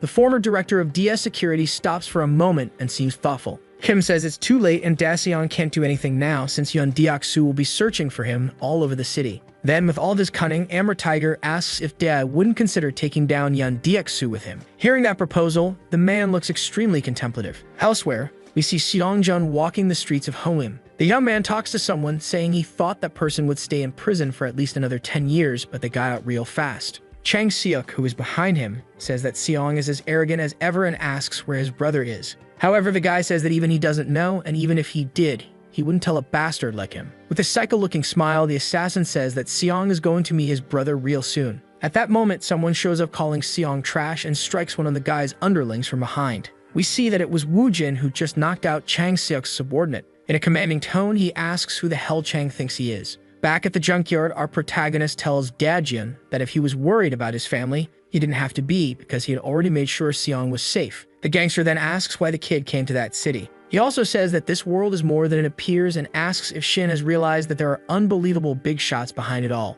Kim replies that that's exactly why he chose that place, because of the big shots. Moreover, he was aware that the one now backing Yun Deok-soo was Kim Jae-hoon, and because of that, his own tragedy would begin with him. While holding the flask of fika in his hand, Shin asked if Daejeon knew the man who was supplying that drug. Amber Tiger explained that the one selling it was the guy who controlled Deok-soo and Jae-hoon. The most wicked assassin in existence, codenamed Python Bak Do-chan. Shin also revealed that Bak Do-chan had killed his father and his master, Kang Min-seong, and now he was the center of power inside Castle. Hearing all that, Daejeon became completely furious. The boy went on explaining that he had fallen into despair when he went up against them in the past, tasting the bitter flavor of defeat and abandonment while they moved forward. Not only that, but they had firmly established their own cartel in Northeast Asia. And even if he wanted to take out multiple leaders of Castle, it wasn't impossible. But there was no way a single individual could completely destroy the system and its army. In short, a single wasp couldn't take down an elephant alone, which meant that to bring down the entire organization, he had to find people who thought like he did.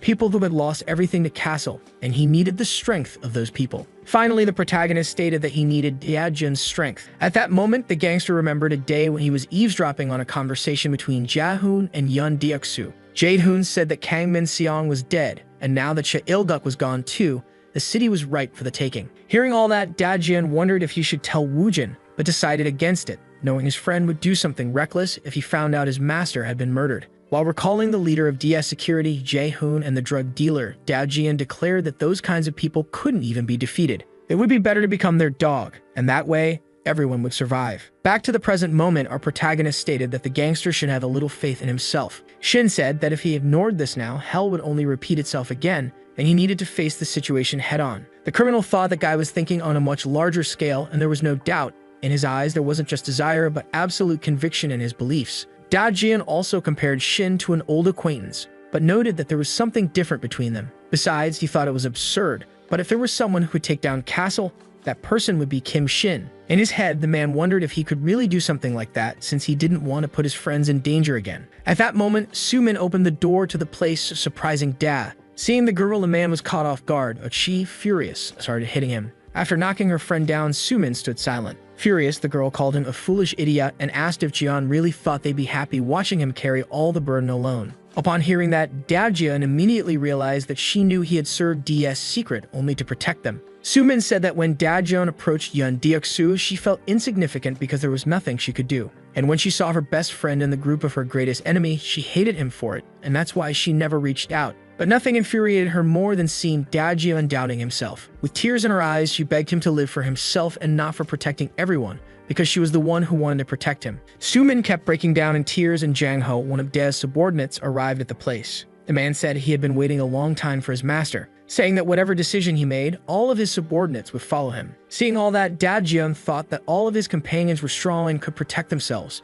and he was the weak one all this time. As he got up, the gangster asked if all those people were crazy and if they had any idea what kind of people they'd be going up against. Hugging Sumin, he told his subordinates to get ready because from now on, they weren't going to be fighting local thugs anymore. Dajian called out to Kim Shin and said that 4 years ago, he died once. And this life that had once been lost, now renewed, he would entrust to our protagonist one last time. Back to Wujin. After defeating Chang Siak's henchman, the thug charged at him. The assassin tried to strike Pai, who dodged with ease. And with 2 knives in hand, Chang Siak lunged again, saying his skills were far from rusty. For a while, Chang keeps chasing Pai, trying to land a hit on him. After dodging to the side, Wujin ends up crashing into the wall, getting cornered, and Chang Siak laughs, realizing he's about to land a blow. At that moment, the assassin strikes his opponent with a knife, aiming to end the fight. Blood drips from Wujin, splattering onto the ground. Pai, after grabbing that lumitic's knife with his bare hands, tells him not to laugh before the fight is over. Then the boy lands a solid punch to the maniac's face.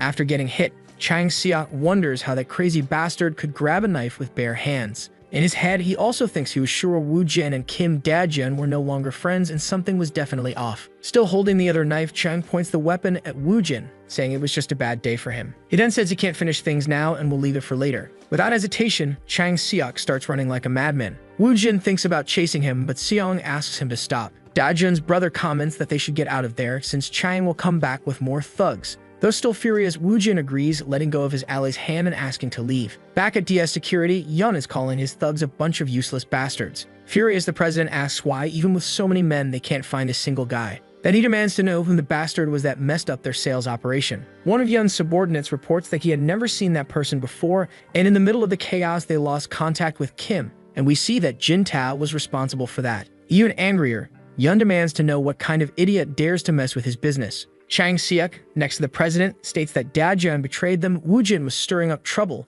and some unknown bastard ambushed them. And apparently something was going on, so he asks Yun if he really thinks everything is going to be fine. The president of DS Security doesn't even know how to respond. Elsewhere, we see Shin explaining to Dajian that Wu Jin went to his brother, and that he also sent the Bujin faction members to protect the tattoo artist Lee. The gangster, on the other hand, replies that it won't be easy to provide a safe house for his guys. But Shin tells him not to worry because he asked a trustworthy guy to create a distraction and provide cover. After hearing all that, Dajian thanks him. However, he then says there's something Shin needs to know since he recognizes that the boy is strong. But there's a big problem with what he's getting involved in, because Yun Deoksu is the real problem. And then we cut back to the president. Furious, the man says he doesn't need any of his subordinates and that he'll handle it himself. Later, we see Seong and Wu Jin sitting near an alley. Wu Jin scolds Seong for everything he caused Dajian while getting ready to smoke. Seong retorts that Dajian is a dumb brat because he always thought about others instead of himself, and he's been like that since he joined the Bujin faction. Pai gets up and angrily says he doesn't want to keep babbling about the past again, so he's leaving.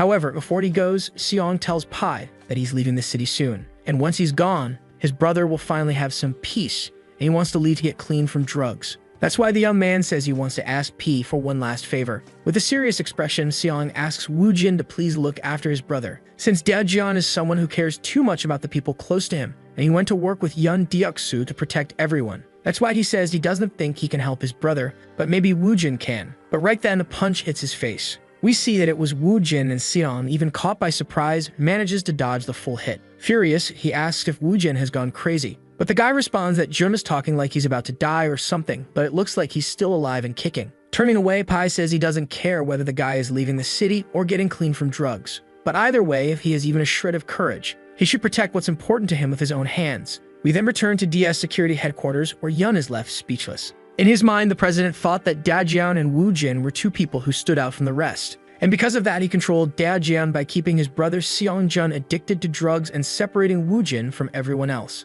After doing all of that, he thought he could pave the way in a castle by pulling those strings, but nothing went as expected. So now it was time to make a decision once and for all, and at that moment, he asked his subordinate if he still hadn't finished. Man-jae, recovering from the beating he took from Yun, apologized and explained that they had been sweeping the entire city, but still hadn't located Da. Chang, on the other hand, reported that they didn't need to waste any more time. They should just take some citizens hostage and set the junkyard on fire to make them show up. And in addition, the young man said that the people he brought were specialists in that kind of thing and very reliable. Yun, however, didn't agree and told them to wait for now. At that moment, a long-haired man entered the room summoned by the president. Hyef-ju informed the president that they had found director Da Jian. However, he was heading their way along with a bunch of nobodies from the Bujin faction. Upon hearing that, Deok-soo snapped his cigarette in half. Then we see a good number of people walking toward DS Security, with our protagonist among them. Staring at Shin, who was in front, Da Jian appeared thoughtful. In a flashback, he recalled telling Shin that they couldn't handle Yu Deok-soo with their current numbers.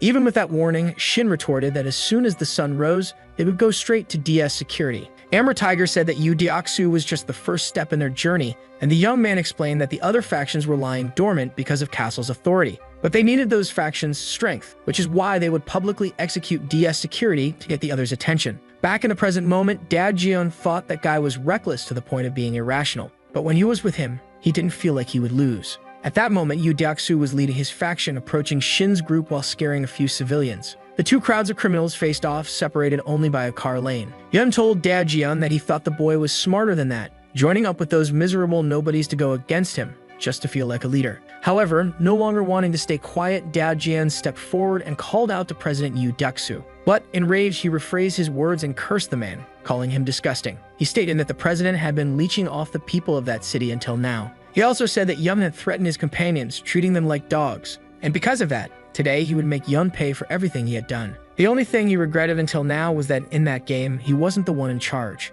And after saying that, the man looked at Shin. Our protagonist stepped forward and said that that must be Yun Deok-soo. Seeing that person, the DS Security president looked completely confused, asking who the hell he was. Ignoring his enemy, Shin said he didn't need to say anything because their goal was pretty obvious, and for that reason, the young man declared that he would begin. Feeling threatened, Yun questioned how those bastards had the nerve. He also wondered why that guy was leading that faction, but exhausted, the young man said that either way it didn't matter. He finally gave the order for his subordinates to attack those bastards. Then the two factions charged at each other. Hyek-ju from the East faction and Woo-il from the Bujin faction locked eyes for a moment. Before Hyek-ju could do anything, a foot landed on his face, knocking him down instantly. After taking that hit, Hyek-ju asked who the hell had done that. Looking forward, he saw that it was Seong-jun, Da Jian's brother. In an imposing manner, the heavily tattooed young man declared that he was there to pay back what had been done to his brother. Man-jae, standing beside Yun, asked Seong-jun how he dared to say such a thing. While fighting, Da Jian saw his brother and asked what the hell he thought he could do in that condition. But at that moment, he noticed a blade coming toward him. Looking forward, he saw that the one wielding it was his enemy, Chang Seok, and he barely managed to dodge the stab. Realizing he missed, Chang Seok said it was a shame. He really wanted to hear some screams from his enemy. But Dae snapped back that he'd make sure the screams came out of Chang's mouth. A fierce fight between the two factions was happening at that moment. Suddenly, one of the DS security members looks to the side and notices something coming his way. Out of nowhere, he gets run over by a motorcycle and is thrown several meters away. The person on the bike doesn't stop and heads straight toward Chang Seok to help Da Jian. The guy, seeing the vehicle coming his way, wonders what the hell is going on. And before he can even react, he's run over and thrown several meters away. Taking off his helmet, the stranger tells Shin not to get the wrong idea. Revealing himself to be Wu Jin, the guy says he just came by to take out the trash. Dad Jian, seeing his comrade there, gives a small, surprised smile. Then the two old friends start fighting together, beating down most of the rival faction members. Shin, who had been standing still until then, calls out to his right-hand man, Jin Ta. The guy tells his companion there were too many DS security members around. Then he asks Jin to cut them in half. The blonde, after receiving the order from his master, gets ready, saying it was time to scare the little kids. Armed with two knives, Jin Tae begins walking toward his enemies. Effortlessly, he uses the handle of one of the knives to knock one of them out by striking the back of his neck. Then he lands a clean hit on another member's throat, taking him down as well. Three more guys charge at the blonde, trying to finish him off. Even faced with that, Jin just smiles. In the blink of an eye, the guy rushes at the three and takes them out almost instantly. Not satisfied, two more criminals charge at Jin Tae, furious after seeing their partners defeated. With ease, the boy disarms one of his enemies. While dodging the strike from the other, he knocks out the one already unarmed. He continues fighting multiple people at once. In the end, the guy slams one of his opponent's faces into the ground. After immobilizing and knocking out a huge number of people, he remains standing without a scratch. Curious, he wonders how those guys could be so careless and whether they were just there to get in his way. The other DS security gangsters are visibly intimidated, questioning who the hell that person was. Manhwa, who had already recovered after getting beaten by his boss, asks his subordinate to step aside. Jin Tae realizes it's the chubby guy from the other day and says he remembers him smashing his head and getting tangled in some papers. The fat guy gets furious at the insult, saying Jin Ta should start praying or he was going to regret it. However, before the chubby guy can even react, the blonde lunges at him, slashing his stomach with his knife. After that, Shin's right-hand man turns around and lands a kick, knocking Manhwa to the ground for good.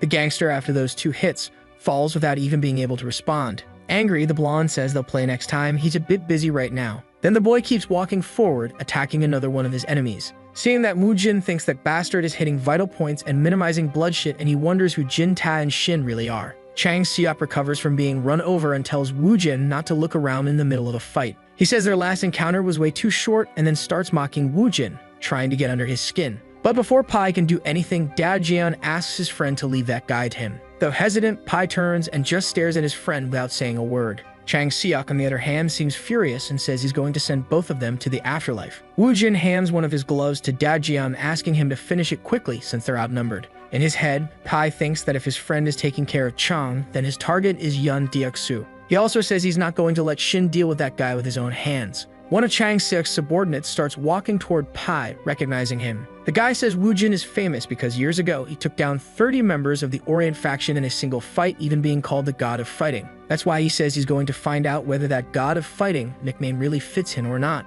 But in the blink of an eye, Wu Jin ducks in front of his enemy. Without the gangster even realizing, he's struck square in the chin with a punch. That cocky thud is defeated. Then Wu Jin warns the man behind him that he was in his way, and the man becomes completely intimidated. We then return to the intense fight between Chang and Dad Jian. While trying to land knife strikes on his opponent, Chang begins to say that Dad Jian used to act superior, but in the end, he was nothing. Once again, the guy prepares to attack his enemy. However, Dad Jian was alert and easily grabs Chang by the collar, landing a blow to his chest at the same time. After that, the guy gets ready to punch his opponent, who for some reason starts laughing. Realizing he had fallen into a trap, Dad Jian becomes irritated, and at that moment, Chang slashes Dad Jian with a knife. After cutting his rival's chest, the guy says he never understood him at all, since he could have had everything he wanted if he had just obeyed. We can also see that several people were just watching that massive fight. Pointing to those people, Seok comments that they all know they can't disobey the bosses, so he wants to know why Dad Jian did it. Once again, he goes in to stab the guy. But this time, Dae manages to hit Chang's wrist,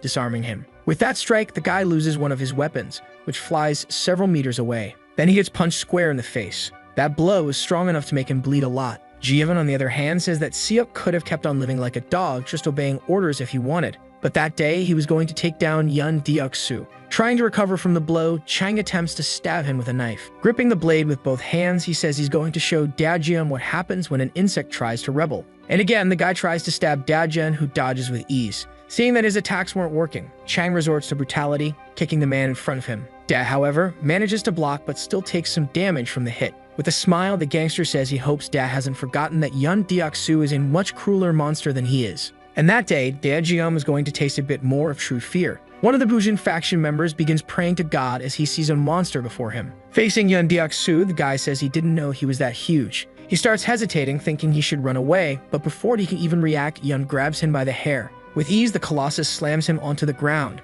burying the back of his head into the floor. After defeating that man, he begins taking off his suit, saying that there isn't a single bastard worth anything there. Looking around, the guy sees his soldiers being defeated and realizes things are getting worse. He also sees that it's all because of that blonde guy, since that man alone took down over 20 men. And so he decides that he's going to slice that person first, until suddenly, he feels a strange energy. Beside him, one of his loyal fighters is sent flying. Looking in that direction, he sees Shin staring at him. Our protagonist, standing imposingly, tells Yun that this is the end. Even furious, Deok-su realizes that Shin is the leader of those people. After defeating Kukju, Jin-tae realizes those guys didn't have a single decent fighter, and it was getting boring. Even on the ground, Man-jae starts laughing and saying that the blonde guy was finished. With conviction, he says their president will take care of them, and no matter how hard they tried, it won't be enough to stop them. Because unlike Wu Jin and Da Jian, who never left that city, their president is feared across the entire country. However, Jin-tae laughs back and tells him to know his place. Because contrary to what Man-jae thought, Wu Jin, Da Jian, and everyone else from that city were the same, and in truth, Hoim wasn't special. Also, that talk was a joke, so he tells Man-jae to take a good look now because a worm like him won't see this anywhere else. Because that was what it meant to be world-class or feared by many countries, and at that moment, Yun charges at Shin. Sumin, seeing something, starts wondering what was going on. In her mind, she thinks that for the past 2 years, even after trying, they hadn't been able to do anything to their arch-enemy Deok-su. But our protagonist had defeated him almost effortlessly. Right before that happened, Yun, Deok-su, and Shin were facing off. Wu Jin, who was busy dealing with some enemies, thought that Guy had arrived before him. The young man told himself that Yun reached the top because he got Jae-hoon's support, like he earned the title of national fighter with his own fists and strength. Furthermore, Kim hadn't even shown his full strength yet, but he couldn't afford to go easy on Yun, since the guy was incredibly powerful. At that moment, Deok-su asked if Shin was the worm that had been bothering him these days, but our protagonist simply assumed his fighting stance with a serious expression. Like a furious beast, Yun Deok-su charged at Shin, declaring that an unknown rookie like him shouldn't dare to bother him. However, even with that overwhelming speed, Shin managed to sidestep and easily dodge his enemy's blow. With the same ease, he counterattacked, landing a punch straight into the rib of the Colossus before him, leaving him confused about what had just happened. Deok-su felt the strike and quickly turned to try grabbing and crushing Shin's skull. Amber Tiger stayed confident, dodged again, and counterattacked with another punch to his opponent, who still couldn't react. With just those 2 hits and the look on Yun Deok-su's face, it was already clear where the fight was headed. Desperately, Yun threw an uppercut at our protagonist, who managed to defend himself. While blocking, Shin retaliated by striking Yun's chest with his foot. However, the blow Kim received was strong enough to send him flying a few meters, as Yun was indeed powerful. Even so, Shin wasn't shaken. He regained his stance and charged toward his opponent. Like a hunter locking onto his prey, Kim kept his eyes fixed on his target. Seeing him advance, Deok-su thought his movements were like those of a wild animal, and that guy wasn't just anyone. And if he wasn't careful, he would end up becoming prey to Amber Tiger, so he started to prepare a punch. But before he could even register it, Deok-su felt an impact on his body. We then see that at high speed, our protagonist had landed a clean hit on Yun's neck. Deok-su began to collapse, badly injured, and without giving his prey a chance to strike back, Amber Tiger landed another punch on Deok-su's ribs. That hit was strong enough to crack the man's bones. Before the president of DS Secret could fall defeated, our protagonist grabbed him by the collar. Without mercy, he kicked his opponent, who could no longer even react. After taking all those hits, the only thing we could see was blood spraying from the severely injured and nearly unconscious Deok-su. The man admitted that something was wrong. Looking ahead, he felt a crushing pressure coming from the assassin and realized that this was not someone he could handle. After delivering several strikes to his opponent, our protagonist punched Yun's face toward the ground, knocking him down completely. The once dangerous president of DS Secret couldn't do a thing in front of Amber Tiger. We then see Jin-tae looking at his master and calling him Amber Tiger, which meant Tiger of the Black Dragon River. The blonde man said that usually he's calm, composed, and dignified. But when he chooses his prey and begins to move, he turns into a fierce and ruthless predator. Thus, we see Shin finishing off Deok-su. Everyone around who had been fighting stopped for a moment and turned to see what was happening. Even Shin's allies couldn't believe what they were seeing right before them. Man-jae and Sumin were also extremely surprised by it all. We then see that in just a few blows, Deok-su had been defeated by Shin, who remained standing without a single injury. And looking at him, everyone around stared as if they were watching a tiger devour its prey. During his own fight, Chang Seok claimed that this couldn't be happening. He dropped his weapon and was then kicked in the face as he wondered how he could have lost to someone like Da Jian. After finishing his opponent, the gangster thought that Shin had taken down Yun Deok-soo in an instant, and that guy really seemed like a man without limits, completely different from when he had fought him before. Da Jiun also realized that Kim had been hiding his true strength from the beginning, and maybe it was all a plan to make Deok-soo reveal an opening. On top of that, he attracted everyone's attention to the fight and displayed his overwhelming power, ensuring that DS Secret wouldn't be able to recover. The DS soldiers began to panic and gave up the fight, realizing that their president had been defeated, and there was nothing more they could do. Still on the ground, Yun calls Shin a bastard. In his mind, the man thinks Kim has an abnormal ability and bloodlust, and though he's faced many opponents, Kim was on another level. Yun also states that Kim was extremely similar to those guys, referring to the ones from Castle. Standing before his defeated opponent, our protagonist remains silent for a moment. He asks Yun to admit his defeat and give up, since that war was something he could never handle and was beyond his reach. Even going against everything he believed in, the gangster doesn't react, he only clenches his fist in anger. Yun starts to realize he wasn't strong enough to face those people, and that this was as far as he could go. And so the battle finally ends with our protagonist's faction victorious, defeating DS Security. Sumin states that it ended way too fast, making it feel like everything they did in the past 2 years had been for nothing. Jang Ho replies that he saw it with his own eyes but still couldn't believe how someone could move that fast, surprised by Shin. Sumin says she's curious to know what kind of people Shin and Jin Tae are. The girl also says our protagonist is very different from how she remembered him in the past, and we see that Woo Jin is the one who isn't happy about it. In shock from what he just witnessed, the man says Shin is just like Kang Min Seong. The young man recalls when he was struck by our protagonist and how Kim had claimed he owed one to Kang Min Seong. However, Woo Jin says that was a lie, since that bastard inherited everything from his master Kang. Furious, he questioned why Kang let that guy inherit everything instead of him. Once again, he wonders why as he stares at our protagonist.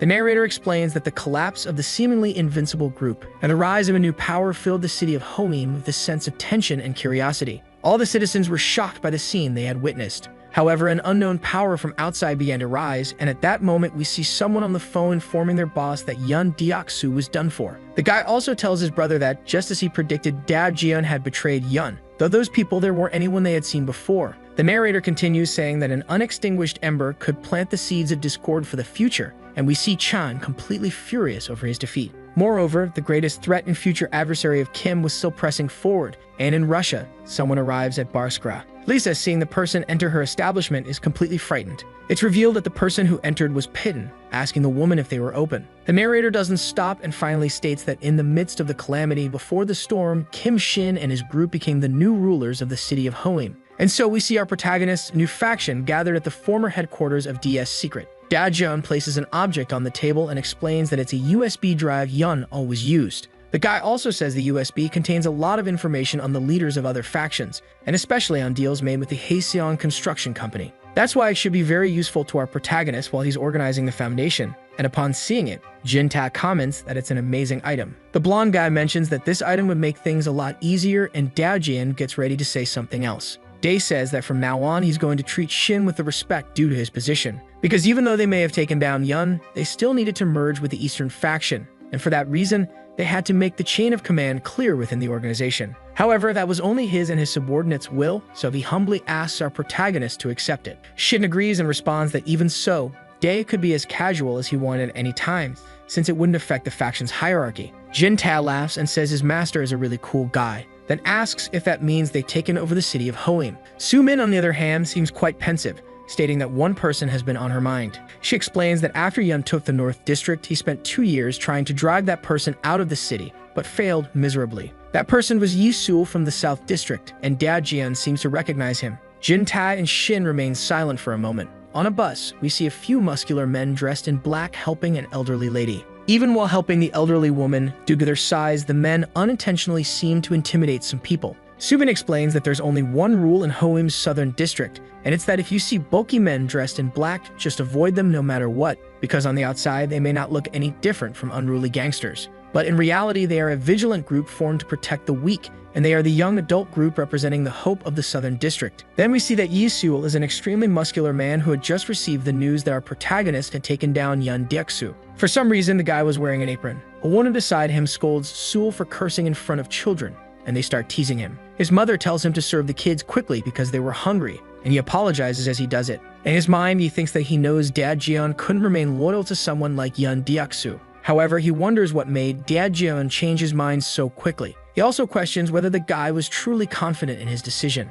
At night, we go to a building in Hoheim's southern area. Several muscular men wearing black shirts were guarding a staircase. Someone approaches the place, and one of the intimidating men notices that the person is Yun Deok-soo's puppet, or rather ex-puppet, and at that moment, we see that it was Daejeon. The young man imposingly asks if Yi Seul is there. However, the muscular men try to correct him, saying he should refer to Yi Seul as president. Suddenly, someone tells his subordinates to let Daejeon through. And Soo, the group's second-in-command, says that Daejeon isn't the type to play games, and if he's there, he must have a valid reason. Even with that, Seon's brother doesn't show any expression. He starts walking through the group of men, staring him down without showing a hint of fear. After some time, he finally reaches Yi Seul's presence. With a completely different demeanor compared to earlier that day, Seul now appeared very intimidating. The man comments that Daejeon was walking the path to change tigers like that, and he was braver than usual. Daejeon, on the other hand, remarks that it had been a while since he saw Yi, and he looked healthier. Still, the stern-faced man tells him to cut the small talk since Daejeon knew there were 20 people just staring at him,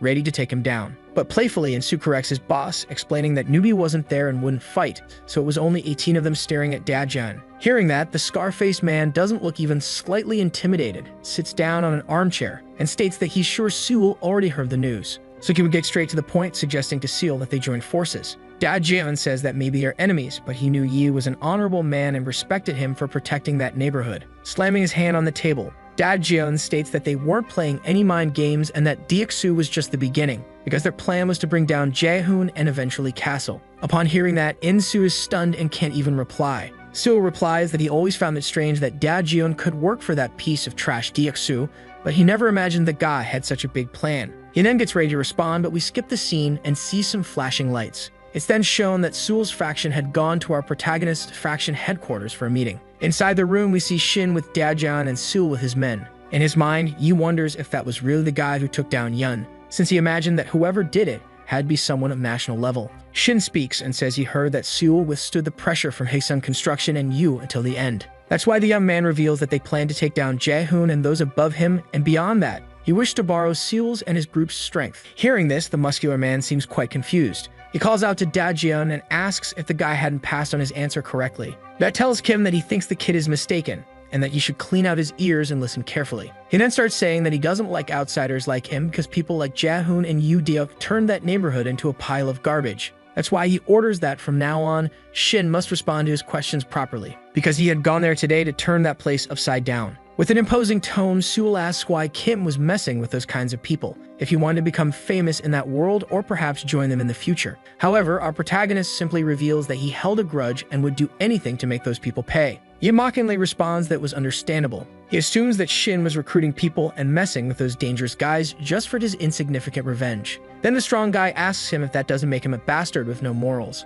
In her thoughts, Sumin explains that the Hope Group exists to protect children and the weak, and that Seul is the kind of guy who becomes a beast when he sees injustice. In other words, he's not the type to be persuaded by money or work, so she wonders if Daejeon would be able to convince them anyway. In a flashback, we see Daejeon suggesting that Kim recruit the Hope Group, saying they were well organized and they would need their strength for their goal. Kya, confused, asked Daejeon how he would convince them without money, since the boys from the association held no grudge against Castle. Daejeon replies that he had something prepared, and if Seul and his group found out about it, they'd probably tremble. Seeing his subordinate's determination, Shin seems to believe in him. Back in the present moment, Amber Tiger asks Seul to calm his emotions, saying there's still time to judge after hearing their story. And noticing there's no agitation or provocation in Shin's tone, he concludes that he apparently wasn't just an ordinary thug. At that moment, Daejeon asks someone to come in. When he turns around, Seul sees something that shocks him. A poor boy is thrown to the ground, lying completely still, brutally beaten. The boy calls Seul brother and apologizes to him.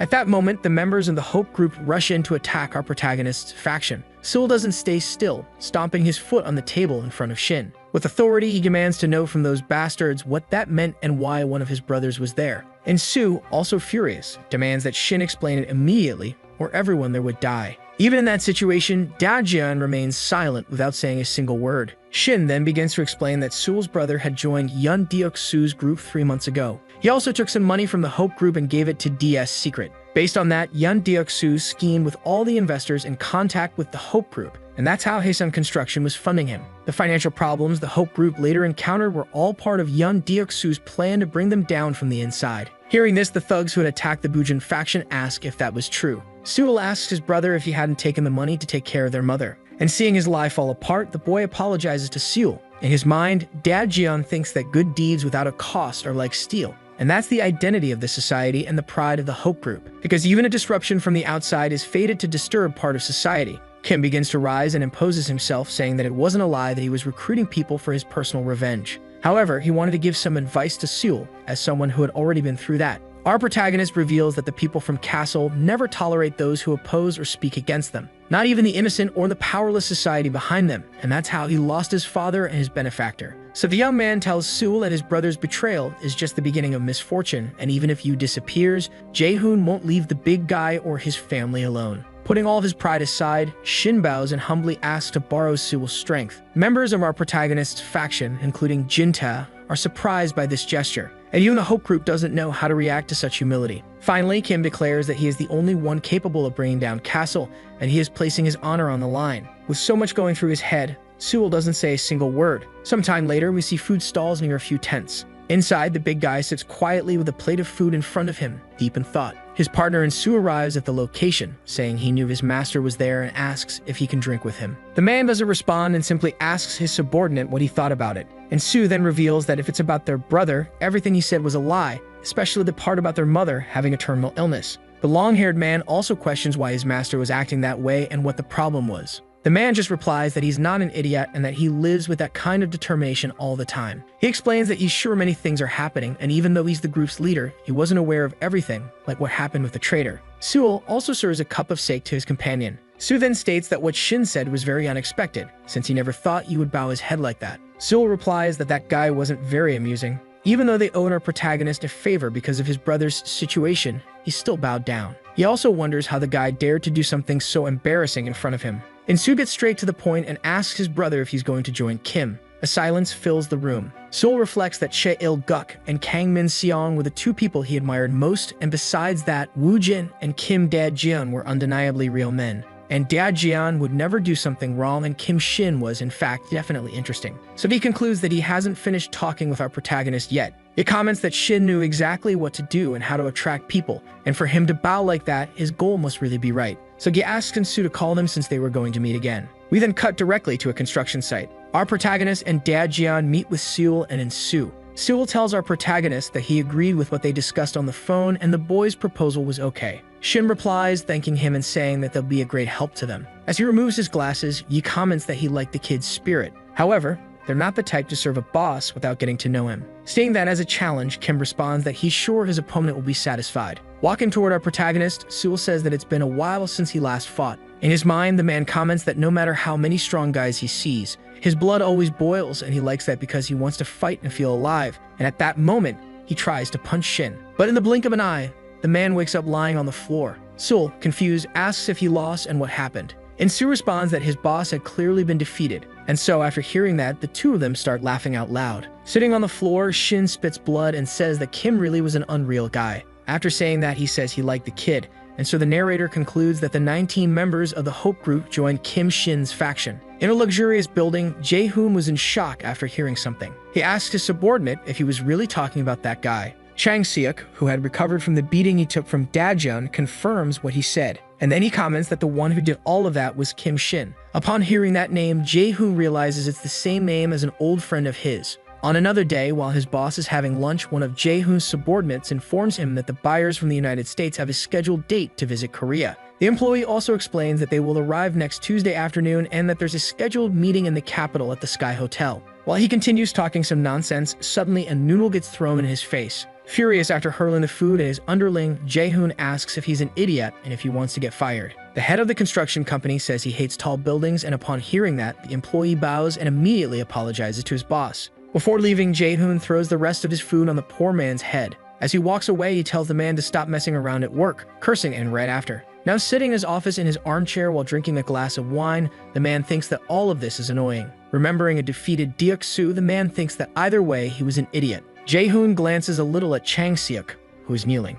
In his mind, the head of the construction company thinks he couldn't believe Chang Seok had betrayed his own master Yun after everything. But he also says that Chang Seok reminded him of how he used to be in the past. In a flashback, we see Jae-hoon being beaten up by our protagonist. Even when threatening Shin with the power of his family, the boy didn't seem intimidated at all. Ashamed of this past, Jae-hoon thinks the most ridiculous thing was that he actually wanted to know how Kim Shin survived all this time, since it had been reported that he was dead. Confused, the man says that on top of that, that bastard dared to return after everything that happened, but he thinks that might be a good thing. Because he'll make Shin realize the abyss between them once again, and with all the power he now has, he'll make those arrogant eyes fill with despair. And this time, he'll make sure the boy meets his father, and after thinking that, Jae-hoon makes a decision. So the spoiled guy asks his assistant to call Kim Shin. Then he approaches Chang Seok while starting to talk to our protagonist on the phone. Jae-hoon says it's been a while since he last saw Kim and congratulates him on becoming a gang leader. Our protagonist, on the other hand, asks why his enemy is calling him. The spoiled one responds that he thought Shin had been dead all this time and asks if the boy had checked the files he sent. Kim asks if Jae-hoon is referring to that pile of garbage, and if so, yes, he had seen it. Sarcastically, the spoiled one asks if Kim didn't like the gift, then adds that he should have gotten rid of Yun Deok-soo from the start. However, our protagonist wasn't in the mood for games and threatens him, saying that whether the data leaks or not depends on Jae-hoon. Cornered, the guy asks what Kim wants. Shin replies that he doesn't want to see Jae-hoon's men walking around his territory, and he also demands control over Hoim, just like Yun Deok-soo had. Changing his expression completely, Jae-hoon threatens him, asking if our protagonist had a death wish. However, coldly the boy replies that the negotiation depends on how the spoiled brat decides to act. Jae-hoon decides to accept, saying he'll do it for old time's sake, so that Shin can enjoy the time he has left. With a psychopathic expression, the guy thinks that if this got exposed to the world, interesting things would happen. But at that moment, Kim ends the call. Chang, who was there and nervous, had been listening to the whole call. Feeling challenged, the spoiled one crushes his phone in anger, saying he's going to finish that bastard. He throws the phone at the wall, nearly hitting his assistant in the process. Trying to breathe and calm down, Jae-hoon asks his subordinate where the cleaner is.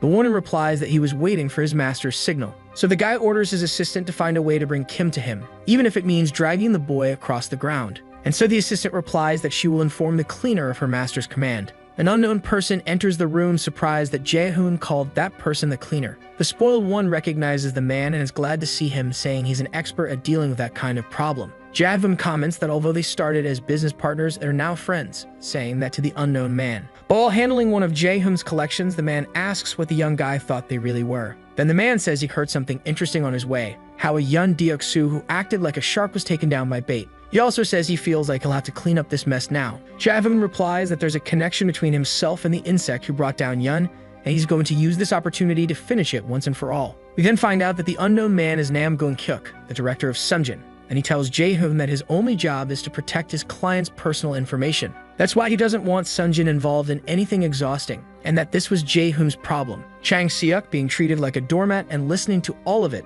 thinks there's no chance Kim Shin survives now, and it looks like things will end very soon. Jae-hoon tells his business partner that the person he sent is enough for the job, and he won't need to do anything, because that person is highly reliable and the mission will be completed without any problems. Then we see several cars driving down the road. The convoy approaches the DS secret building. It is revealed that the cleaner is Shin Ta-jin, the former director of Hazen Construction, and he had arrived near the DS secret building. The man gives the order for his men to attack, and several people begin to ascend the stairs. It's clear that this is a coordinated assault on both the DS secret headquarters and the junkyard. Jae-hoon's subordinates who arrived at the DS secret office find absolutely nothing. The other half of the group that went to the junkyard also doesn't find a single soul. All of the men under the cleaner's command are left confused, wondering where those bastards had gone. Ta-jin realizes there's no one there, and so he wonders if his enemies noticed him and went into hiding, or if someone leaked information. However, he quickly dismisses that possibility, thinking there's no way they could have known about this. So the man assumes this is likely a trap. Ta-jin also concludes that if his guess is right, those guys were lying in wait and had a different target.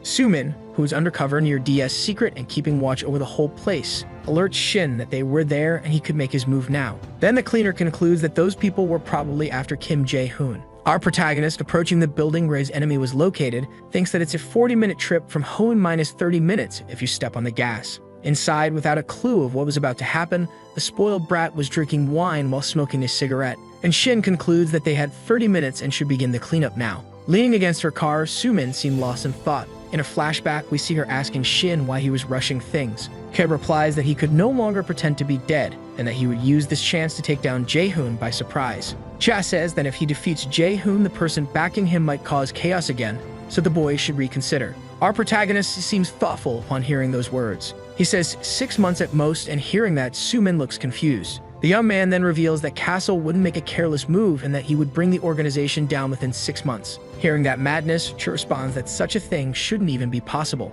However, Kim simply states that this time he would bring some people with him and that Sumin should stay outside the building to report anything that happened. Back to the present moment, the girl thinks that Kim was right about the enemy arriving, and she didn't expect them to run like a pack of dogs. At that moment, we see the cleaner exiting the DS secret building, and Cha, before leaving, thinks that those people were truly unforgivable. Our protagonist begins explaining the plan, saying that Jae-hoon's office is located at the top of the right-hand building, and the brat's bodyguards are stationed on the first floor of that same building. That's why they would infiltrate through the left building and enter the right one via the walkway. We then see our protagonist group taking the elevator inside the left building and heading toward the walkway. Kim finally tells his companions to keep in mind that they don't have time to mess around playing games against Castle, because they had little time before Jae-hoon's main group returned, only 30 minutes. Finally, he concludes that the reserve bodyguard group wasn't as well trained as the main one, so they would deal with him easily. Inside Jae-hoon's office, the brat's assistant begins walking toward him. She whispers something in his ear that causes him to drop his wine glass.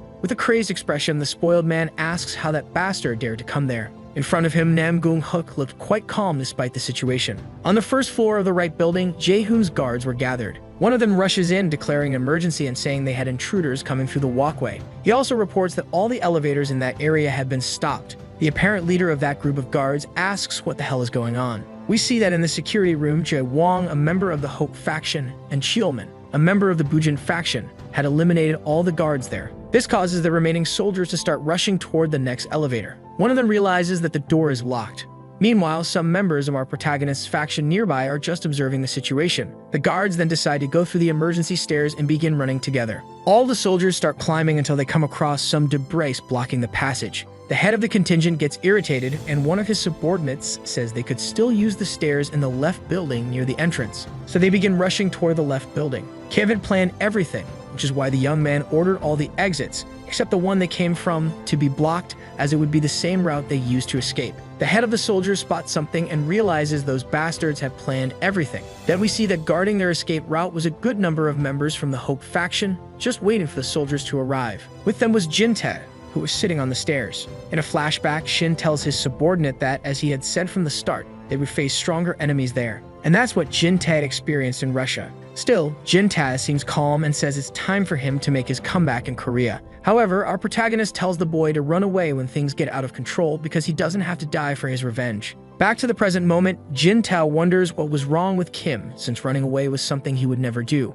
The blonde then starts mocking his enemies, noticing they were out of breath from having run so much to get there. He even says he had been through that hundreds of times, and was just like them when he was new to the game. Hearing that, some members in the Hope faction are confused as that boy was acting like an old man. The guard's leader responds that he was wondering what was going on, but apparently it was nothing and the local thugs had just started a riot. He then orders his men to attack those punks immediately. We then return to our protagonist explaining the plan, and he says that all the remaining allies would run to Jae-hoon's office. So we see the boy and his allies heading toward the spoiled one. Kim thanks someone, and we can see that Pai Woo-jin was accompanying him. At the office, someone starts knocking on the door. Hearing the commotion, Jae-hoon thinks that Kim has gone crazy and wonders how Shin dared attack him in his own building. The young man then asks his subordinate about the situation. The woman explains that there are 10 security teams on the ground floor and the cleaning crew will still take about 30 minutes to arrive. After saying that, the young woman declares she would like to ask her boss for a favor. However, Jae-hoon doesn't seem pleased and starts intimidating the girl, irritated with her. Calmly despite the situation, Nam Gung remarks that things were actually getting entertaining. After getting up and fixing his suit, he says he'll see what he can do for his colleague. Feeling grateful, Jae-hoon replies that he owes his partner one and will pay him back for the favor. As he leaves Jae-hoon's office, Nam Gung tells his bodyguards to follow him as they were heading down. Not far from there, our protagonist was running in search of his enemy's office. He was accompanied by some people until, for some reason, Shin's group suddenly stops. Nam Gung comments that Shin seems lost and asks if they were looking for Jae-hoon's office. Mockingly, he begins to explain to Kim how he should go to get where he wants. On the other hand, Dad Jeon, upon hearing that, realizes who that person was. He warns his master to be careful, since that man was Nam Gung, the director of Sunjin, a company deeply involved with the castle and, as far as he knew, one of the most powerful figures within the castle. On Kim's group's escape route, we see a massive fight unfolding between the Hope faction and Jae-hoon's subordinates. The battle was intense, and even Wonil was in the middle of it. Woo-jin, who was with Shin, asked the young man to go ahead while he dealt with Namgoon. Dajeon agrees and says he would help his friend hold those people back. Mocking his enemies, Namgoon dares them to come at him if they have the courage. So the duo of friends charges toward Namgoon. Pai tries to land a punch on his opponent, but the man remains far too calm. In the blink of an eye, he reacts, dodging the blow and counterattacking his enemy. Before Pai could even respond, Namgoon grabs his arm and strikes the boy in the ribs. After doing that, he throws the boy, making Pai lose his balance. Then Namgoon jumps in and lands a solid kick on Dajeon. The pair of teammates suffers serious injuries in the blink of an eye. Shin remains silent, observing the situation. Dajeon and Woojin are thrown to the side and begin to lament their situation. However, mocking them, Namgoon orders P and Dajeon to get up, telling them to return to the fight immediately. At that moment, we see that the timer showed 20 minutes until the cleaners group arrived. Recovering from the blow he took, Woojin says this is bullshit. And looking at the man in front of him, Pai wonders if that guy is even human. Dajeon, already back on his feet, also seemed affected by the blow. The two friends exchange looks and Pai wonders if they have any chance against Namgoon. Annoyed, Woojin admits he hates to say it, but their protagonist is out of his league, so he tells the boy to move on, while he and Dajeon hold that guy off no matter what. Then the two teammates try to strike Namgoon at the same time, but he dodges both attacks. Namgoon charges at Dajeon, trying to take him down. Meanwhile, the man's subordinate attempts to stab P with a knife. Woojin looks to the side and notices the attack, immediately countering his opponent. After knocking Dajeon down, Namgoon quickly turns toward Pai. But the long-haired boy is quick and spins with great speed, trying to land a kick on his enemy, who blocks it. Namgoon, being agile, manages to block and grab Woojin's leg. With his opponent's leg in his grasp, a muscular man uses his strength to hurl P against the wall. The director of Sujin turns toward our protagonist, realizing the boy is trying to get past him. To prevent his enemy, he prepares to punch Shin, but suddenly the man notices a fist coming his way. He has no choice but to dodge Dajeon's strike, allowing Shin to slip past. Seeing he managed to distract the man, Dajeon doesn't stop and tries to punch him again. Namgoon ducks, evades, and counters with a punch that lands squarely on his opponent's chin.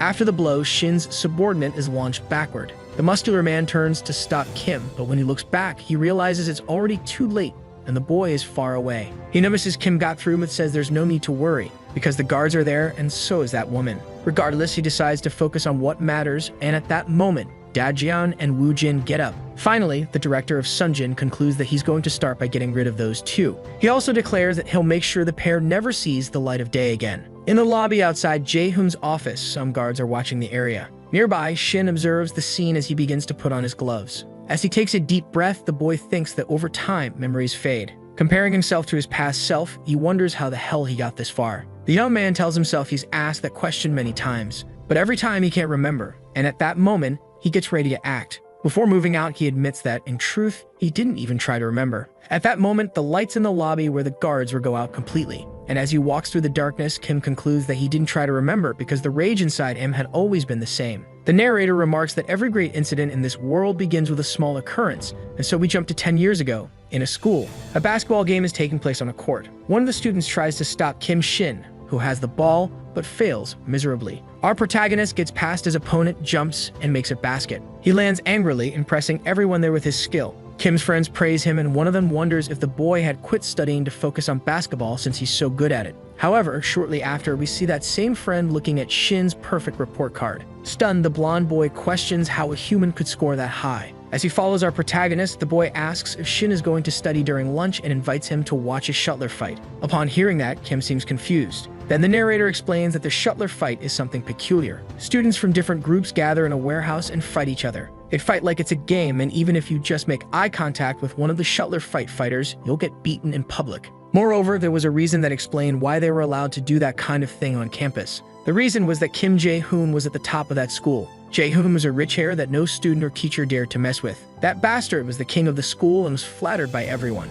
Kim says he never wanted to get involved with Jae-hoon and it had nothing to do with him until that incident. While our protagonist was in the classroom, a girl opens the door. Cha-soo-min places her bag on her desk and then sits in her chair. Shin, confused, wonders why she was there since she never stayed in class during lunch. Later that night, we see our protagonist climbing stairs in a back alley. The young man enters his house, surprised to see that his father was home so early, and the man is happy to see his son arrived. Taeha scolds his son for coming home so late at night. However, Kim says he already told his old man that he stays at the library until late. Taeha asks if he's hungry and says he'll make ramen, and upon hearing that, Shin asks if he's really going to make that again. Shortly after, we see a delicious ramen being cooked. Already eating the noodles, Taha asks his son if that wasn't the best ramen in the world. Seeing the boy hadn't touched his food, Taha asks what happened and if it was something related to school. He tells the young man not to push himself so hard as studying isn't that important, and that he wouldn't mind if the boy didn't become a police officer. In fact, the only thing he wished was for his son to live his life with honor, because honor is the secret to a successful life. Finally, he asks the boy to remember that, and Shin tries to change the subject. So the conversation continues with Taha asking Kim if he had a girlfriend.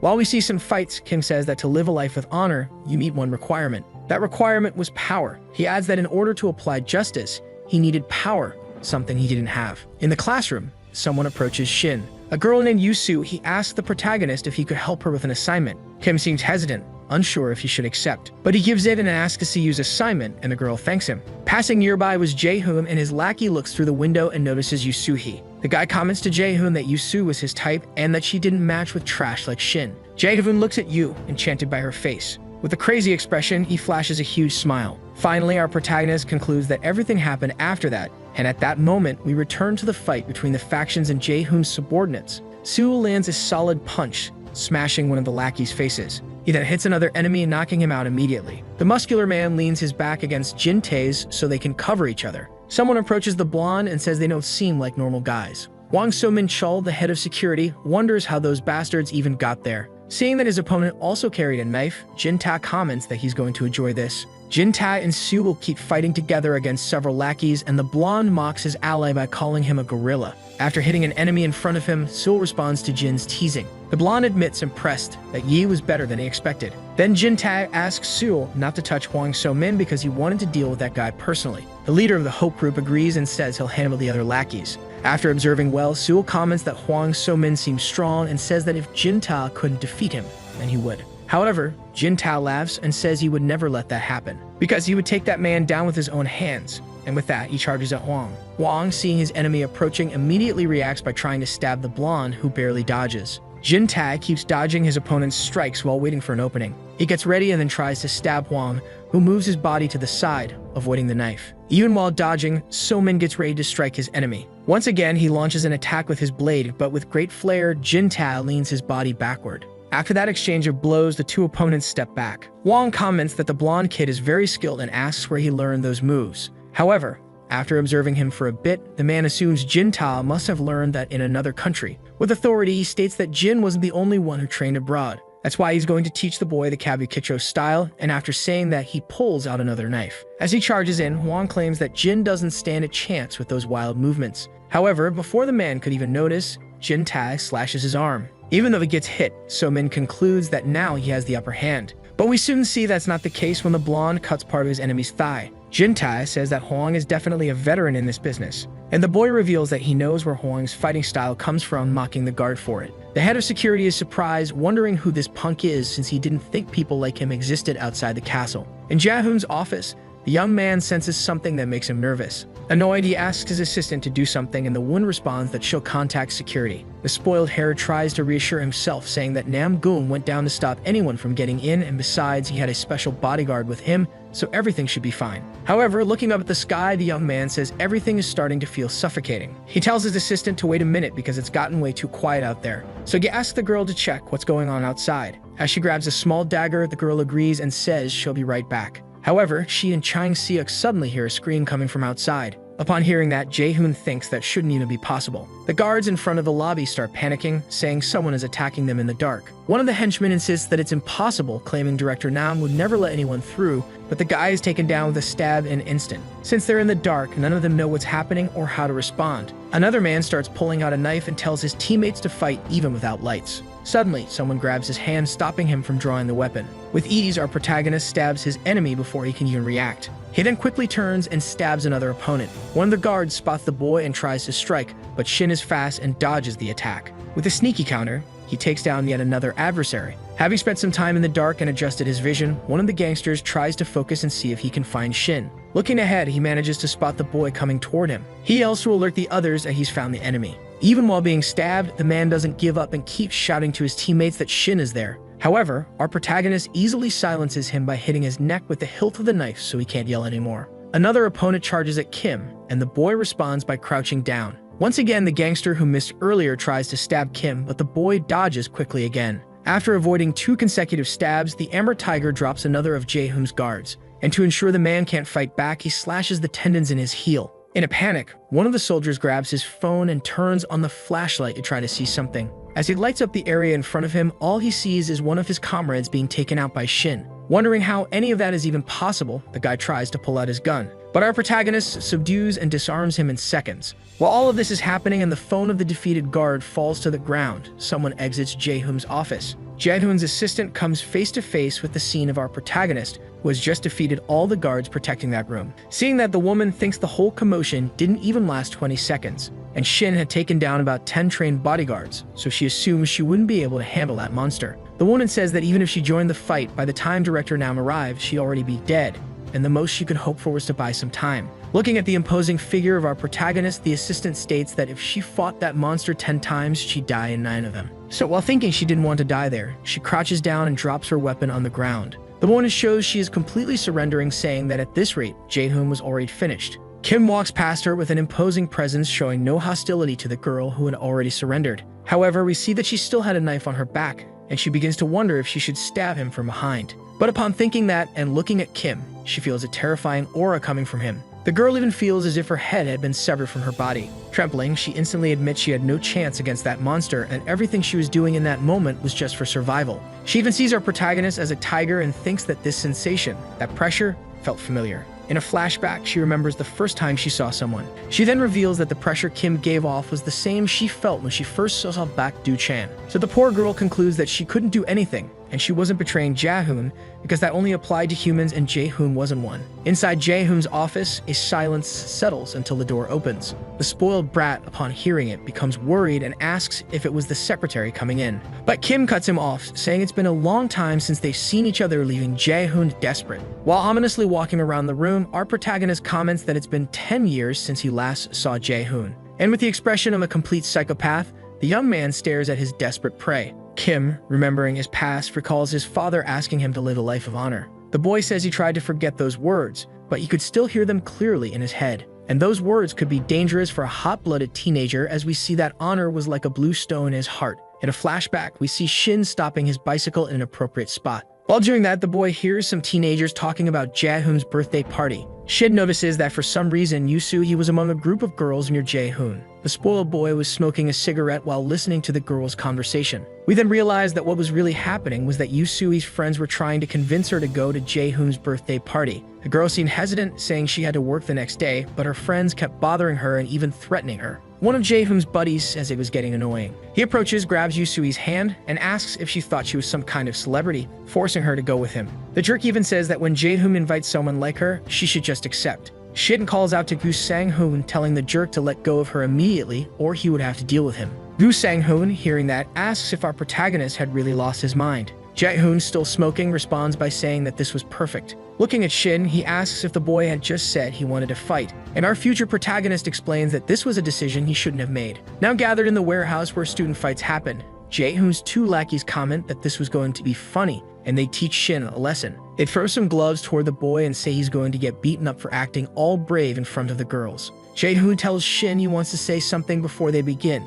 If he manages to beat his 2 lackeys, he'll forgive the boy for what he did today. Kim explains that this was the first time he experienced something like that, and we see Shin thinking Yusu had already left, which meant he had no reason to fight, so he would just be beaten up without reacting because that was the price to pay for his convictions. And at that moment, Gu Sang-hoon lunges and punches Kim in the face. After knocking down his opponent, the guy is surprised, saying he heard Kim was good at fighting, but that clearly wasn't true. Then they begin beating up our protagonist, who doesn't fight back. While being beaten, the boy thinks that it was getting exhausting and he didn't know if he could hold back. Something inside him begins to crack as he thinks he shouldn't hold back after all, that trash needed to be thrown out. Shin doubts himself since his father had told him he should only use his strength when necessary, and he feels as if something inside him is breaking. At that moment, the boy reacts by landing a solid kick to Gu Sang-hoon's face. After knocking him out, Jae-hoon's blonde subordinate gets angry and charges at Kim. However, the protagonist easily dodges a punch from the boy and immediately counters with a blow that sinks into the boy's chin. Even after defeating the two, Shin senses someone approaching from behind.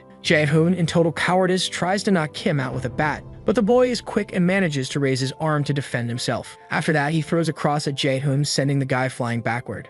Still, that wasn't enough, so he lands another punch to the young man's face. After falling, Jae-hoon begins to beg Shin to stop and listen to him. Kim, on the other hand, keeps a furious expression without showing a shred of mercy for his prey. The spoiled hare tries to threaten our protagonist, saying he is Kim Jae-hoon. Realizing his words aren't working, he begins to threaten Kim more and more, while Kim just keeps walking toward him. Jae-hoon screams once again, telling the boy in front of him to stay back and not come any closer. Suddenly, Shin stomps next to Jae-hoon's head, nearly hitting him. With a terrifying expression, the boy yells that he doesn't care who his enemy is. The future Shin narrates again and states that from that day forward, he realized that was when it all began. We then see that after being threatened for the first time, Jae-hoon clenched his fists in rage. Shin says he never imagined things would end up that way just because of that incident. Elsewhere, we see the two buildings belonging to the Haesung family. Jae-hoon, sitting on a couch, asks his brother if he could do him a favor. The unknown young man responds that he can and comments that it's been a while since his brother asked him for anything. As he gets up, he asks what the heir of Haesung Constructions needs.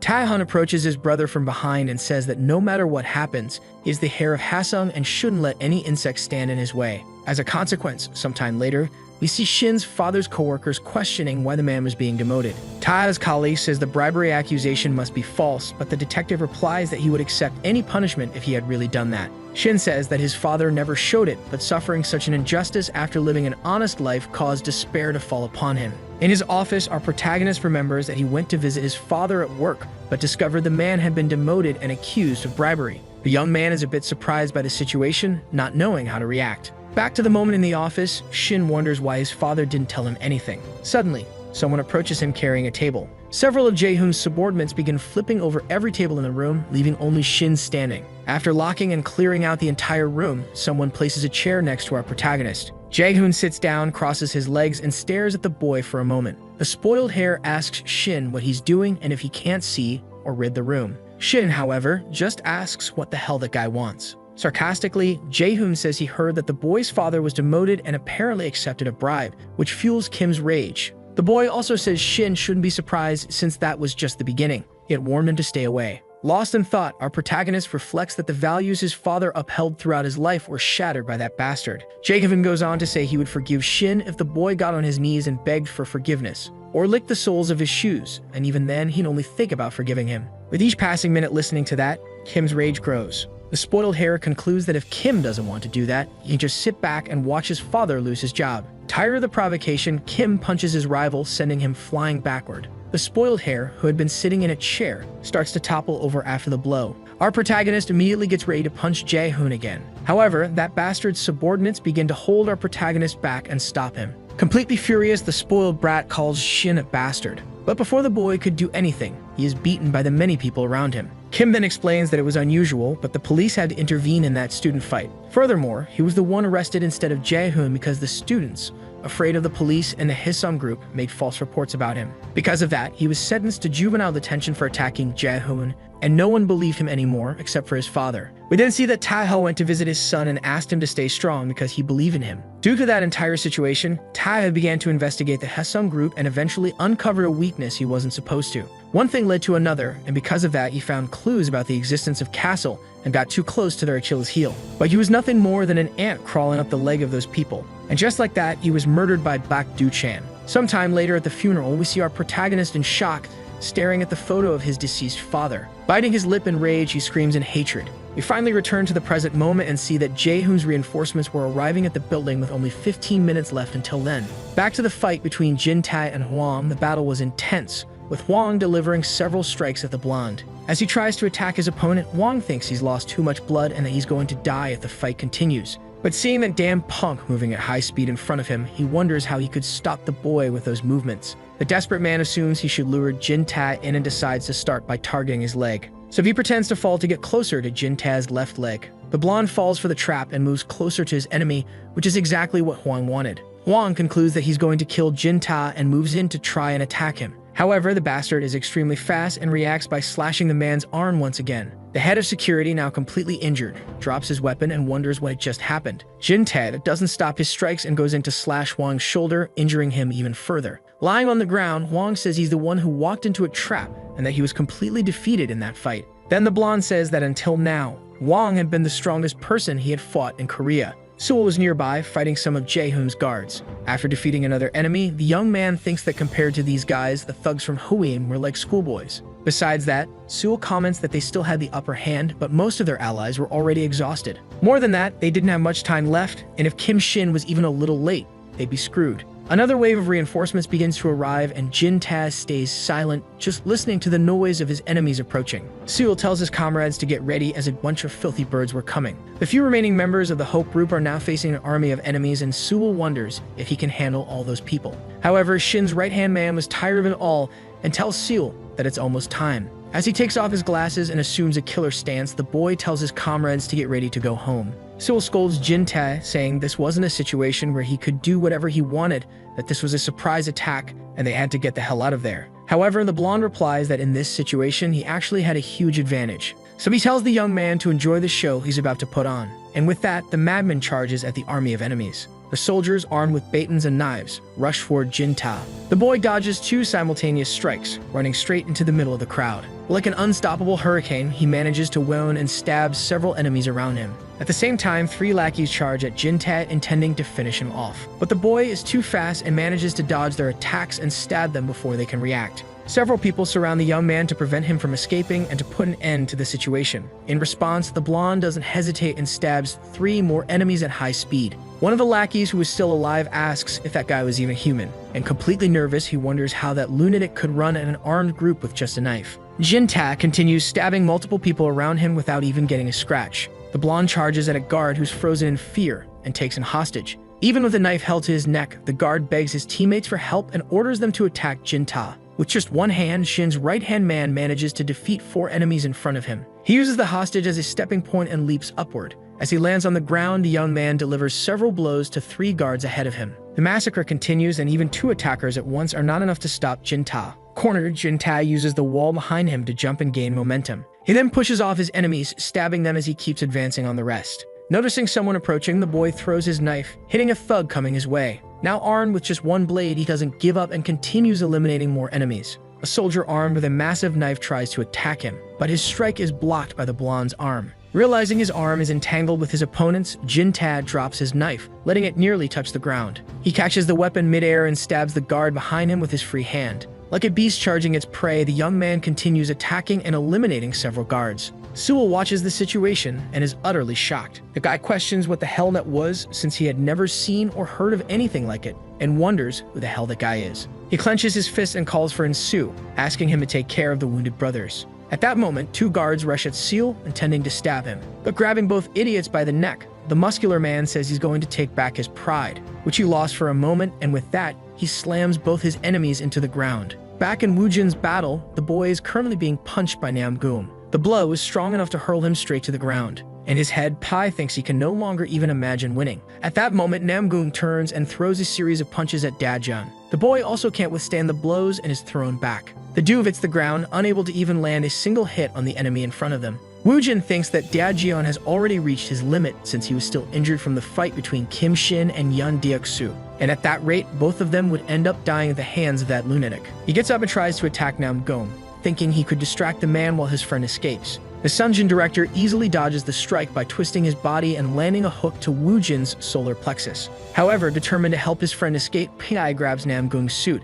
Then he strikes the muscular man, smashing his head into his. The director seems impressed by the blow and admits it caught him off guard. He didn't expect Woojin to attack like that. We then see that nearby there's an office separated only by a glass window. Someone is thrown against the glass, causing it to start cracking. It turns out that Namgoong had grabbed Pai and hurled himself through the window with him. After having his body used to smash through the window, Woojin crashes to the ground, badly injured. Namgoong doesn't give him time to breathe, grabbing his hair and slamming him into the floor. So beaten, Pai can't even react to the continuous attacks, and the muscular man keeps trying to land a kick to his enemy's face. He succeeds, sending Woojin flying several meters. The long-haired boy is completely defeated, lying atop some office supplies. Nearly losing consciousness, he wonders why he wasted all this time so pathetically. The boy even remembers his master, saying it was his fault for abandoning him. Not to mention he didn't do anything when his friends were struggling. He didn't help them the way he should have. The muscular man stands tall until Dajeon appears behind him. But Namgoong, being experienced, doesn't leave any opening and hits the boy with an elbow. Immediately afterward, he readies his fist to punch the boy again. until something makes him hesitate, and so he looks back. He sees Woojin charging at him like a beast. Pai begins unleashing several blows on his opponent like a monster, and Namgoong realizes that the boy's punches have gotten stronger. However, he was exhausted and wouldn't last much longer. After the flurry of attacks, the man counterattacks by striking Pai in the face. Even as he's thrown backward, Woojin manages to land a kick to Namgoong's chest. The young man, stepping back after the blow, wonders why that bastard kept getting up. Once again, the two charge at each other in battle that seemed endless, and Namgoong wonders why that boy kept standing up even knowing he would be knocked down. At that moment, the man uses a Juno move on Pai. He twists the boy's entire body, flipping him over and preparing to slam him into the ground. However, even mid-air, the long-haired one doesn't give up and punches Namgoong in the chin. Taking advantage of hitting his opponent, he recovers and lands on the ground with ease. Like a leopard, he leaps at Namgoong, punching the man several times before he can react. Even under all that pressure, the director of Sunjin remains calm while defending himself, and when he sees an opening, he kicks his opponent in the ribs. He follows that up with a punch, making Woojin suffer even more injuries. After those hits, the young man crashes into a table and falls to the floor on his knees. At that moment, he remembers his master saying that even if blood filled his throat and he had no strength in his legs, he should never lower his guard. And we see that, even kneeling and half-crouched, the boy was still holding up his guard. Namgoong stares at P and calls him a bastard. He thinks that damn kid didn't take the full blow because he turned his back to reduce the impact. Moreover, Woojin was recovering his strength at an incredible rate, and he really was strong. The man admits that guys like him are rare, and if he ever met Woojin again in the future, he'd definitely be much stronger. That's why the director of Sunjin decides he can't let that boy leave there alive. Once again, the two gorillas charge at each other. However, a sound interrupts their fight, and a gunshot can be heard. Namgoong wonders if that really was a gunshot, surprised. Upstairs, we see smoke coming from a gun. With a psychopath's expression, Jae-hoon says goodbye to Kim Shi and fires again. Jae-hoon's reinforcements get closer and closer to the battlefield. Ta-jin thinks he lost contact with Jae-hoon's secretary, but since director Namgoong was there, everything should be fine. Still, he feels something was bothering him, and so he slams the accelerator. The group starts passing through a large tunnel when suddenly some motorcycles appear in front of them. The bikers begin throwing eggs to block Tojin's view. They also start throwing flour to mix with the eggs and make it even harder for Jae-hoon's support group to see. We also see that leading that biker group was Seong-ju, who signals for his companions to take action. They start dropping objects on the ground that bounce and hit the enemy's vehicles. Furious, Ta-jin thinks those bastards had a lot of tricks up their sleeves. Even with that, he speeds up, passing through all the bikers and dodging their attacks. However, the young man notices a car ahead that doesn't belong to his team. Irritated, he wonders who the hell was doing that. We see that the one driving the vehicle is Sumin, who thinks she had to stall those people. She and her group had to buy as much time as they could, but the most she managed was a few minutes, so she asks Kim Shin to hurry. Back with Jae-hoon, the young man is in shock after firing his weapon. He looks at our protagonist while wondering if he hit the boy. The spoiled brat immediately curses Chang Seok,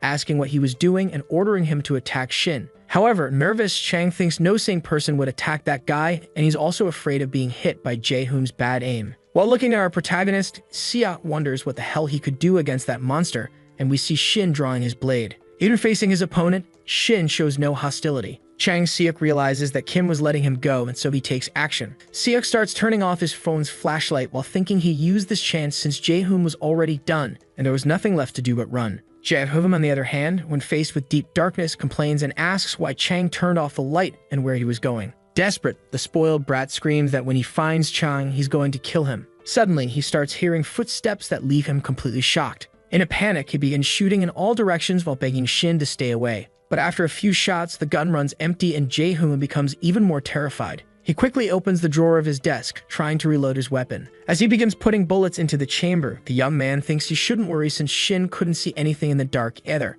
However, he only feels Kim getting closer and taking the gun from his hand. Immediately, Jae-hoon turns, trying to land a punch on his enemy, but misses miserably. With authority, Kim slaps his opponent, drawing blood. Then he kicks the back of Jae-hoon's leg, forcing him to kneel. After those two hits, the spoiled brat just drops to his knees, unable to even react. In complete desperation, he tries to threaten Kim, saying that if he did anything, the castle would come after him. However, something happens that makes Jae-hoon start crying. The man sees right next to him our protagonist reloading the empty gun. He then decides to cooperate and says he'll hand over full authority of Hoon to Kim, and that they should resolve this peacefully since they're both adults now. After finishing reloading, Kim comments that back in school, when Jae-hoon acted like a gangster, he never went up to the rooftop, and there was a reason for that. Without hesitation, Amber Tiger fires the gun at the building's window, shattering it. Fearing for his life, Jae-hoon insists that Kim is a good guy and shouldn't do this, even saying he'd give part of his company to the boy. But Kim isn't interested in talk. He places the gun against the back of his opponent's neck and tells him to walk. Amber Tiger then forces Jae-hoon to the shattered window, putting him dangerously close to falling from the building. The spoiled brat, terrified and afraid of heights, apologizes repeatedly, saying this isn't right. Jae-hoon even claims that he wasn't actually responsible for Shin's father's death. He says the boy's father went too far just because of a kid who got sent to juvenile detention, and that's why the castle had him killed. The man argues that if Shin looks at it that way, he was the only one to blame for his own father's death. If he had just ignored them, things wouldn't have gone so far. But Kim remains calm in the face of it all and asks if those are Jae-hoon's final words. Knowing there's nothing more he can do, Jae-hoon snaps, asking what Shin wants to hear and threatening him again, saying the castle will come after him. However, our protagonist orders him to shut up and immediately throws Jae-hoon off the roof. In the middle of his fight, Woo-jin tries to stay calm, thinking he heard multiple gunshots and wondering if something happened to Kim Shin. Nam-goong calls for P and tells him to hurry up and finish this as he starts putting on his knuckle duster. The long-haired boy, even injured, doesn't seem intimidated and hardens his expression. Once again, the two brutes charge at each other, beginning a bloody exchange of punches. In that trade of blows, no one is left unscathed. They both ignore their injuries and focus only on attacking their opponent. Woo-jin thinks his nose is already broken, and that brass knuckle from Nam-goong is too dangerous. Even if he defends, it'll break him. Nam-goong tries to land a heavy punch on Pai, but he dodges. The long-haired boy then thinks this is his chance and tries to grab his opponent's arm. However, with his free hand, Nam-goong lands a clean cross straight to Woo-jin's face. The boy can't withstand the hits and starts to fall backward. Nam-goong takes advantage of the opportunity to finish the fight once and for all. Sometime later, we see the muscular man running up the stairs, heading for the top of the building. Woo-jin, who had been defeated, lies slumped against a wall, completely battered. The director of Sunjin finally reaches the floor where Jae-hoon's office is and is shocked by what he sees. Looking at our protagonist, he's in disbelief, admitting he underestimated that guy. The man also comments that he never thought that boy could take down all the soldiers by himself. Seeing Shin advancing toward him, Nam-goong realizes the boy is truly dangerous. So he decides he won't let the kid escape a second time and takes his fighting stance. Shin and the man stare each other down one last time before entering into battle. While waiting for Shin to approach, Nam-goong wonders from which side the boy would attack him. He imagines all the possible directions Shin might strike from, and it leaves him confused. However, he notices a strange movement from our protagonist and assumes the boy is trying to flee, so he attempts to capture him. But Kim ducks and strikes his enemy's thigh, injuring him. Even after the hit, Nam-goong stays firm, but still fails to grab Shin. The boy easily dodges and slips past his opponent. In the blink of an eye, he gains good distance from Nam-goong and escapes from the scene. The director of Sunjin, on the other hand, is left in shock, wondering how he lost that guy twice. But looking at the 10 defeated elite bodyguards in front of him, he realizes that it didn't matter. The man starts running toward Jae-hoon's office, thinking that above all, the CEO's situation was his top priority. Downstairs, we see a suited man hiding behind some desks. Nervously, he says he'll never work overtime again and wonders what Jae-hoon did to attract so many gangsters there. Looking at a photo of his family, the man also thinks it might be time to consider quitting, until he notices something falling past the window. Seeing something brown staining the glass, the man recognizes what it is. He goes to the window, and upon smelling the odor, he instantly realizes it's human waste. The man starts looking up to see where it came from until he hears someone pleading for his mom to save him. We then see Jae-hoon hanging from the outside of the building, defecating and urinating in fear. The spoiled brat starts begging for help, screaming desperately for his mom to save him. In a flashback, we see the moment he was thrown by our protagonist. Jae-hoon began falling toward the ground, but before he could hit it, he was caught by a rope. With his vision completely blurred by fear and panic, the boy breaks down. Jae-hoon keeps begging for Shin's help, shouting that he really doesn't like heights. He apologizes once again to his enemy, claiming he didn't mean to do what he did. Kim approaches the window and comments that he came there to kill Jae-hoon, but the boy's face kept telling him he shouldn't die so easily. So he declares he won't kill his opponent. Amber Tiger explains that it's easier to kill people than to let them live every day in fear, which is why he'll let Jae-hoon live to regret what he's done. With an imposing expression, he tells the boy not to forget that you reap what you sow, and that he still had the right to die for everything he did. Before leaving, Kim also orders the boy to remember that day for the rest of his life and the chills of fear he felt. Then someone starts pulling Jae-hoon back into the building. Nam-goong throws the boy onto the floor, saving his life. But the spoiled brat was already completely traumatized and keeps begging for his mom to save him. Holding his nose due to the stench, Nam-goong comments that the boy had completely lost it and wonders what he should do about him. Jae-hoon's secretary arrives at the scene and Nam-goong notices her presence. He then asks the woman if she was really going to let the gangsters just get away like that. We then see that our protagonist group was running for the exit while fighting off several guards. One of the soldiers orders his comrades not to let them escape. However, he sees something that terrifies him and makes him stop immediately. In front of the guards, they see Jintak completely covered in the blood of his enemies. The blonde says he'll let them live if they don't cross that line. But if they break that agreement, no one will live to see the next sunrise. Hearing that, the guards are completely terrified, knowing what the boy is capable of. Back to the assistant. She says that honestly, to hunt them down, they'd need the cleaner, and she'd prefer to capture the gangsters later. Besides that, there was someone better than she expected among those gangsters, and in that moment, we see Shin helping Woojin to his feet. Namgung, lighting his cigarette, wonders how those jellyfish dared sneak into their territory. And with a commanding tone, he says he'll make every one of them pay with their lives. In his mind, Namgung thinks that this was the first time someone tried to enter their territory. At that moment, Ta-jin, the cleaner's car, arrives at the building. His reinforcements were also right behind, accompanying him. However, Ta-jin realizes that everything was already over and that he had arrived far too late. We then see several cars nearby caught in traffic jam. Ta-jin continues, stating that the castle wouldn't stay idle knowing that Kim Jae-hoon had been humiliated and that it was becoming a real headache. The narrator begins to explain that within 30 minutes, Jae-hoon had been attacked inside his own building. It's also shown that Woojin and Daejeon were left completely injured from the battle. And the narrator continues, stating that Kim Shin was the one who completed the mission that was supposedly impossible. But no one was happy about that victory, because Hasan Constructions was only half of the Hasan group and they had only faced half the challenge. Additionally, Shin's group came to understand the power gap between them and the castle. The next day, a photo went viral on the internet showing Jae-hoon completely humiliated, throwing trash off the rooftop. The comments on the post were varied and everyone was shocked that someone like Jae-hoon had been humiliated in such a way. The following day at a hospital, we see a man in a wheelchair leaving a room accompanied by a young woman. Jae-hoon's brother, Ta-hun, bows and welcomes the chairman. It's revealed that the man is Kim Yong-sung, the father of Kim Jae-hoon and the chairman of the Hasan group. It's also revealed that Jae-hoon had been left mentally shattered by what he had gone through. Yong-sung demands to know from his eldest son who the hell did that and who the lunatic was that dared to insult the Hasan group. However, with a weary face, Ta-hun replies that he truly didn't know. Furious, Yong-sung stands up and strikes one of his son's subordinates. He begins to violently beat the man, unleashing all of his rage and stress. After being thoroughly beaten, the bodyguard lies on the floor, not understanding what the hell just happened. Enraged, Yong-sung tells his son Ta-hun that he doesn't care. He just wants him to find the bastards who did it and bring them before him. The man with the parted hair simply replies that he'll do what his father desires. Sometime later, we go to a church.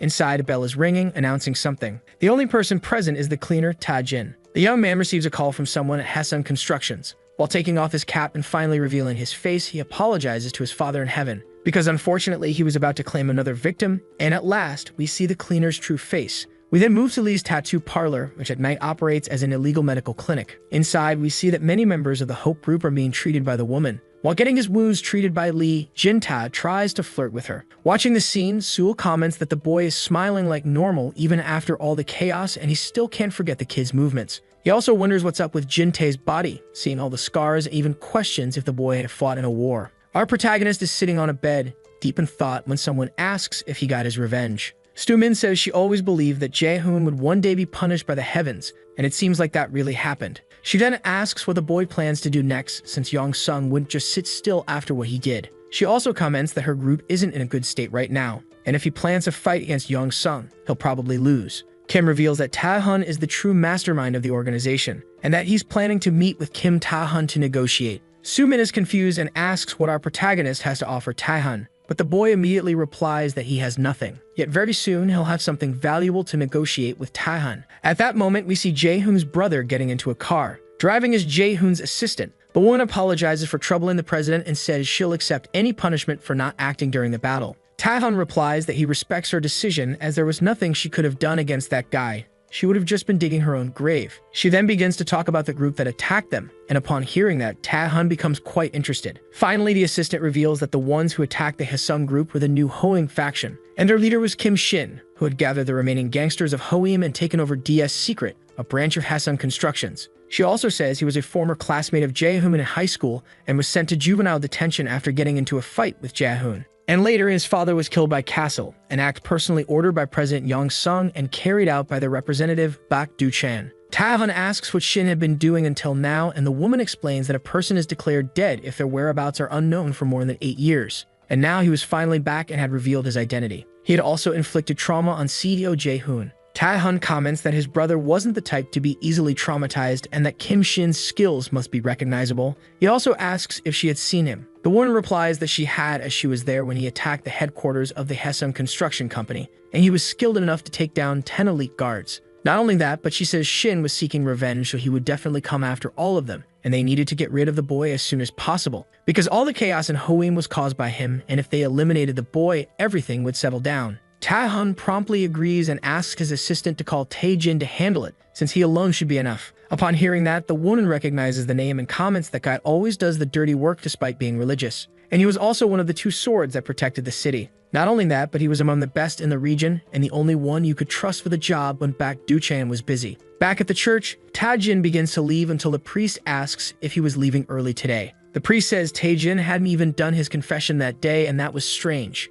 However, the cleaner just leaves, placing a bag of money there. The priest, upon seeing it, comments that, as always, he left the money behind and left without saying a word. Tae-jin approaches a place with a safe and opens it. Inside, he finds information about his new targets and their photos. The man quickly heads to his locker, grabs some weapons, and prepares for battle. He thinks that a piece of information is missing, but it's already known that the black-haired guy was strong enough to take down 10 elite guards and escape from Namgun. And for that reason, he assumes our protagonist must be a strong guy, maybe as strong as people from Castle. Sometime later, we go to the junkyard at night. Tae-jin begins to philosophize as he prepares to put on a mask. After covering his face, he gets ready to finish the job and says that people like him and Shin are always ready to die. The man sneaks to the container door where our protagonist is and wonders how fast Shin will react. As he opens the door, he says the boy couldn't blame anyone, since this is a world where both the strong and the weak exist. Looking through a crack, he realizes Shin wasn't lying on the bed. The cleaner senses that his opponent is on the other side of the door, and we see Kim pointing a gun at him. The man violently opens the door, ready with his knife to disarm his enemy. Our protagonist gets ready to pull the trigger, but is stopped as Shin moves his gun to the side. Tae-jin skillfully disarms our protagonist and takes the pistol for himself. He then tries to stab the boy, who easily dodges. After that, Shin kicks his enemy far away, throwing him several meters back. Determined to end it quickly, Kim charges at his opponent, who was tossed back. With a knife in hand, he tries to stab Tae-jin to finish him off immediately. But Tae-jin is clever and uses the pistol he stole from his opponent to block. After that, he tosses the firearm away and uses the knife in his other hand to slash our protagonist's wrist. The boy, looking at the blood running from the wound, is clearly impressed by his opponent's skills. Tae-jin, pushed back by the momentum, lands several meters away but quickly hits back up. He realizes he was also cut and, in his head, says the rumors were true, also asking Kim how he knew he would be there. Kim replies that it was obvious. It was easy to predict that Haesung would send someone to eliminate him. While looking at his blade, Tae-jin thinks he's sure the boy is alone and that no one else is there. The two then stare at each other, preparing to resume the fight. Finally, the cleaner concludes that the madman was using himself as bait to lure him in.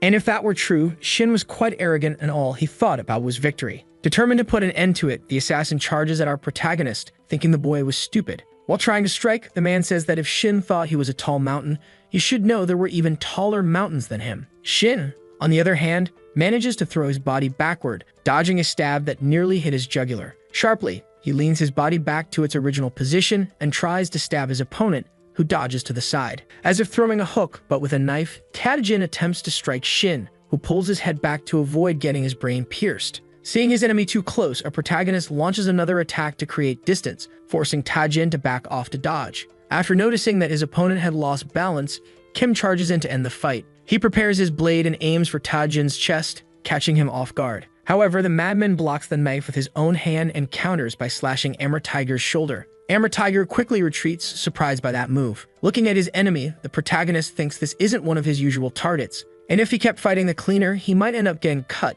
because that guy was strong. The boy also notes that he saw Namgun the other day, and Tae-jin was very similar to him. That was the strength of one of the castle's key figures. Not only that, but the castle's walls were just as high as he'd expected. Meanwhile, the assassin, staring at Kim, realizes that the atmosphere has changed for some reason. Kim, furious, takes a predator's stance, intimidating his opponent. Meanwhile, we shift to another place, a ring of illegal fights in Vladivostok, Russia. Lisa is telling someone that 3 days ago, Python returned from Korea, and he was just as terrifying as people said. A man smoking a cigar asks if she's referring to the fellow assassin and wonders what someone from the past is doing there. The woman replies that Python actually had a hearing to summon Iskra, and now she wasn't going to hide from him. The bald man next to her says that's insane. It's basically declaring war, and it's a bit disappointing that Amber Tiger left. The blonde continues and explains that the Iskra organization doesn't trust the deported one, so she was thinking about asking Medvedi for a favor. We then see that this man is Medvedi, an assassin affiliated with Iskra, and the manager of the illegal fight ring, and Lisa asks him to go and complete the story with Python. Back to Kim's fight, we see a flurry of exchanged blows. Jin tries to cut our protagonist in various ways, but the boy is clever and dodges all of them. In his mind, Kim thinks this is one of the strongest opponents he's ever faced in Korea so far, and a small hesitation could cost him his life. He then swings from left to right, trying to slash Jin's neck, but the assassin is skilled and uses his own knife to block the strike. But that was exactly what Kim wanted, and right after, he punches his opponent in the chin. With the path clear, Kim moves to stab Jin. However, he senses a foot coming at him from the side, so he abandons the attack and ducks to avoid being hit. Mincy the assassin had used his hands on the ground to perform a spinning kick at Kim. After that, he steps away from the boy, regaining his stance. Completely slashed, Jin thinks that the boy's movements are too fast to follow with the eyes, and he needs to stay alert. That boy was one of the strongest people he had ever faced, so he begins removing his mask, which means he intended to fight to the death. The man thinks this fight could cost him his life if he makes a mistake. He then tells Shin that this is a problem, because now that Kim has seen his face, he can't let the boy live. Our protagonist immediately realizes that this is a fight to the death. In the reflection of a car's rearview mirror, we can see the two fighters staring at each other. Jin quickly charges with his blade, nearly hitting our protagonist, who narrowly dodges. The boy raises his hand to deliver a downward slash and wound his opponent, but swiftly, the cleaner draws another small knife he had hidden in his holster. With that quick movement, he manages to stab our protagonist's arm. Moreover, the assassin also starts to push our protagonist against the wall, shoving him near a car. Jin doesn't give up and keeps pushing his enemy while continuing to stab his right arm. Our protagonist lets his body fall backward and uses his leg to strike the inner thigh of Jin. After that, he regains his posture, showing a murderous expression. Next, he begins to advance and deliver several slashes that hit Jin's body. The cleaner starts falling backward and uses his leg to kick the arm Kim was using to hold his knife. Kim realizes that his enemy had fallen near the firearm they had dropped earlier. So Jin grabs the gun on the ground beside him, unlocks it, and pulls the trigger. He nearly hits our protagonist, only managing to tear part of his clothes, and is almost stabbed by Kim. Shin then punches his opponent's face while he's on the ground, but Jin prepares to escape. He retrieves his knife, cutting our protagonist's arm. Then the man rolls to the side in order to escape the boy. Once he recovers, the young man immediately gets up, wielding his blade. However, Kim mysteriously appears in front of him, slashing Jin's chest. The assassin imagines he's seeing a beast in front of him and states he couldn't find any weakness in that creature. Even so, the young man doesn't give up and charges toward Amber Tiger, who is forced to retreat. Jin catches up to him and the two exchange blows, blood spraying everywhere. In a flashback, we see the assassin sitting on one of the church benches, thinking it had been a long time since he desired that. Looking at a cross in his hand, he seems deep in thought. Back in the present moment, he concludes and states that he always wished for a true power that would end his life. Our protagonist sees an opening in Jin and is confused by it. He dodges his enemy's strike and then kicks the cleaner's inner thigh. The cleaner, on the other hand, seeing his opponent coming forward, thinks that this is the chance to end it. Then Shin, after kicking Jin, uses the motion to stab the young man in the chest. The assassin, falling to his knees, questions what Kim was waiting for. Our protagonist doesn't seem satisfied and asks why he gave up so easily when he was fast enough to dodge that strike. Even so, the cleaner states there's no need for conversation, saying Shin should finish it quickly since he no longer had the will to fight. The man even threatens Shin, saying that even if he kills him, all the boy's subordinates will die. Kim, confused and wearing a terrifying expression, once again asks why he wants to die so badly. The young man seems thoughtful upon hearing that. He closes his eyes, opening his arms as if accepting his fate. Kim replies that if that was his will, then he would do it. Then a blow is delivered, and we see Jin's cherished necklace falling to the ground. At the junkyard, we see several people talking while Jin wonders why he's still alive. When he opens his eyes, he sees Sul in front of him, which frightens him greatly. Jin immediately moves his body, feeling some pain due to his injuries. Looking at his bandages, he thinks the knife definitely hit a vital spot, and he's confused about why he's still alive. Nearby were Sul, Dajian, and Wu Jin, and Sul says the young man can relax because their boss asked to keep him alive. The assassin realizes that Kim had purposely spared his life, and the reason was quite obvious. That's why he says if our protagonist's faction planned to use him as a bargaining chip, they should forget it, since President Tae-hun wouldn't even consider negotiations. He even asked the guys to bring Kim Shin over there. However, Sumin approaches the place and replies that Kim Shin wasn't there at the moment. The girl also explains that their boss was out meeting someone. Hearing that, the cleaner is shocked, questioning if Amber Tiger was insane. Back in Tae-hun's car, something happens that causes the driver to brake sharply. The man apologizes to the president because suddenly a car blocked their path. We see Jin-tae in disguise, and the blonde man starts arguing with Tae-hun's driver. The Haejung secretary thinks she's seen that bastard somewhere before. The driver gets out, asking his master to wait as he would be back soon, but the woman beside him asks him to wait a little. The bodyguard of Tae-hun approaches Taejin, and while threatening him with a knife, the blonde man tells him to stay still or he's going to suffer a lot. Suddenly, someone enters the car and the assistant asks why the hell that person is there. Disguised, our protagonist sits next to Tae-hun and a silence settles in. Jae-hoon's brother questions the thugs if they have any idea who he is. However, as he removes his cap and reveals his face, Shin states that he knows all too well and says it's a pleasure to meet President Tae-hun. Tae-hun realizes that the guy next to him is the one who did that to his brother and says he recognizes him because he did some rather amusing things. Jin-tae, on the other hand, while holding one of the bodyguards hostage, notices someone in front of him. He sees several men dressed in black staring at him, and Tae-hun comments that Shin has taken things way too far now. From the car providing Tae-hun's security, someone starts to get out. A man with a terrifying expression named Roo Jin-kan reveals himself. Looking at the man, Jin-tae remarks that he really does look strong. Inside the car, Tae-hun's assistant stands up while brandishing a knife. Yang Sung's son states that Shin's subordinates and he won't live to see the next sunrise if they so much as make a single move. However, the boy remains unfazed as usual and starts doing something. He pulls something from his jacket that makes the assistant visibly nervous.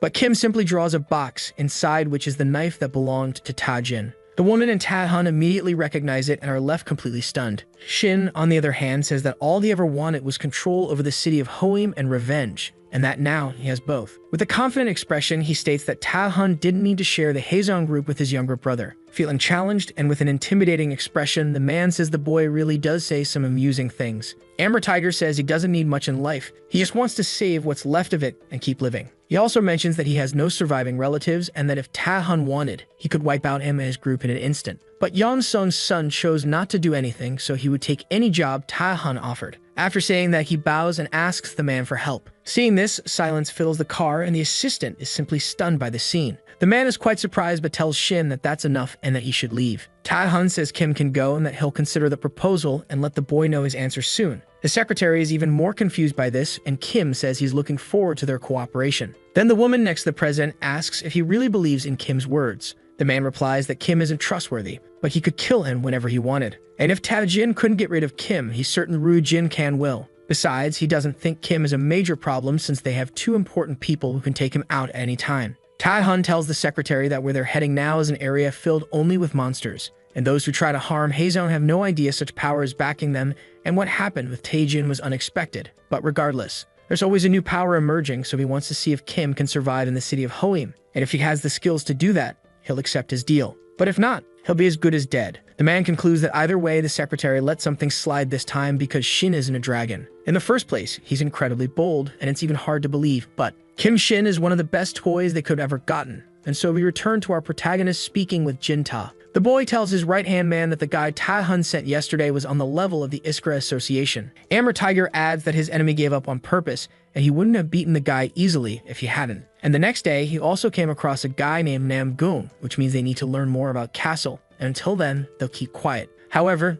this is just the beginning, and they'll wait for the right moment. Shin gets into the car with his subordinate while asking them to head back to the junkyard. We return to where Kim's group was gathered along with Tae-jin. Sumin notices that Kim had returned and asks if his expression meant the negotiation with Tae-hun had gone as planned. The boy replies that Tae-hun said he would think about it and that they should stay on alert until then, because the man would notify him soon when needed. Our protagonist hands a cigarette pack to Tae-jin, and the assassin asks why Kim didn't finish him off. The boy ignores the question and simply says he borrowed Tae-jin's knife for a while. Kim also explains that he told Tae-hun he had killed Tae-jin, and that should help the assassin. Confused, the cleaner asks what the boy was planning and wonders if Shin was trying to use him in his schemes. Amber Tiger responds that he couldn't guarantee what he was going to say, but he states that he wanted to help Tae-jin live a new life if he wanted it, but he needed something in return, and that was information about the castle. The assassin starts laughing maniacally upon hearing that. While touching his wounds, he says that Kim Shin was really very interesting. Tae-jin states that whether or not he gives information to Kim and whether or not he's on his side, he'll have to pay for the mission he failed, and all the guys there will die. The man also admits that Kim was strong and skilled to a level that no one in Korea could reach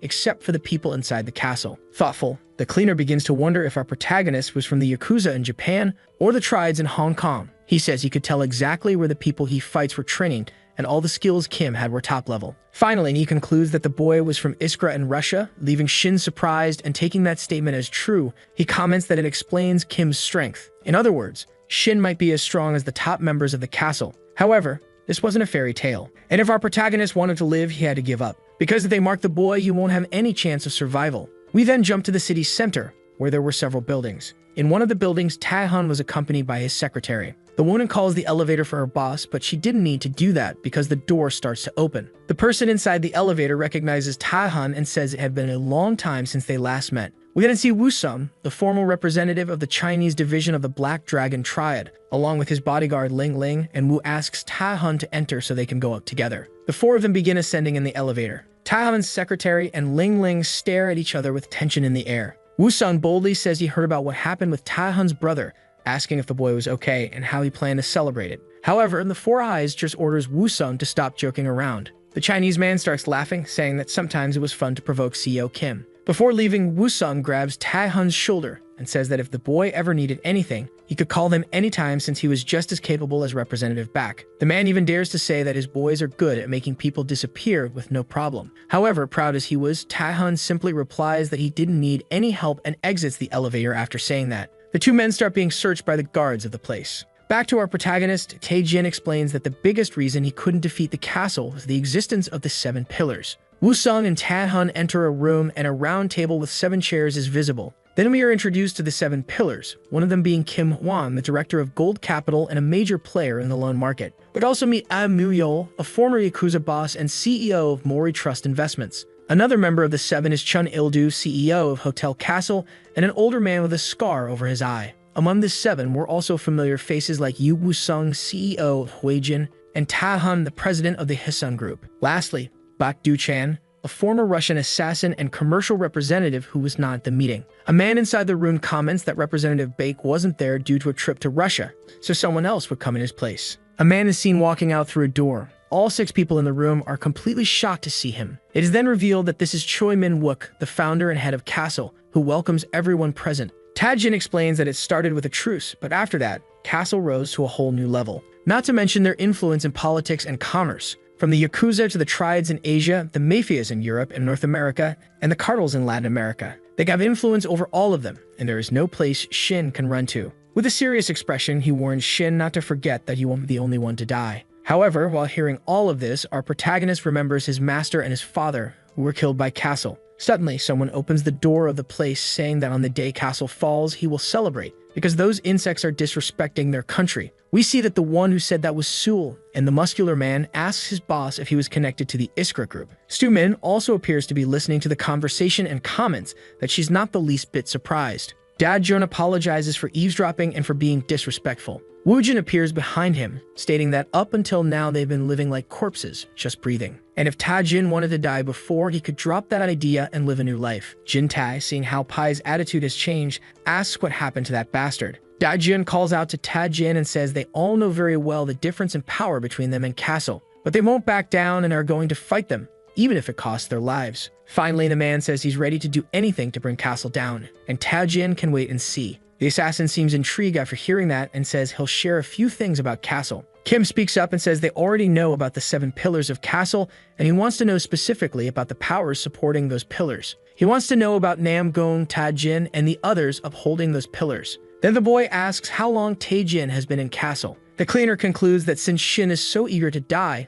he'll tell him everything he knows. So the man states that above him there were 10 people, and each one was chosen by the 7 pillars. And the worst part is that they're all world-class. Upon hearing that, our protagonist's group is completely stunned and surprised. Ta-jin continues, saying that these 10 are known as Castle's representatives. And Nam-gung was also one of those 10. Upon hearing this, Da-jian and Woo-jin become interested. Jin-tae interrupts and asks about Baek Do-chan, if he was also a representative. The assassin retorts that if Jin-tae is from Iskra, he should know Pitten, and comments that he'll never forget the first time he saw the guy. The man explains that when Baek Do-chan joined Castle, some people questioned his abilities. So Pitten crushed all of those people, proving all of his capabilities and instilling fear throughout Castle. And of course, he was among the 10 representatives. And now that he thinks about it, there have been rumors going around for a while. Rumors saying that Baek Do-chan has become an utterly untouchable existence. So the man decides to ask our protagonist something. He asks Kim how many allies he has who can defeat people like him or Nam-gung. After hearing that, everyone in the room seems slightly offended. Ta-jin concludes that if Kim plans to take down Castle, he better have at least 5 world-class people.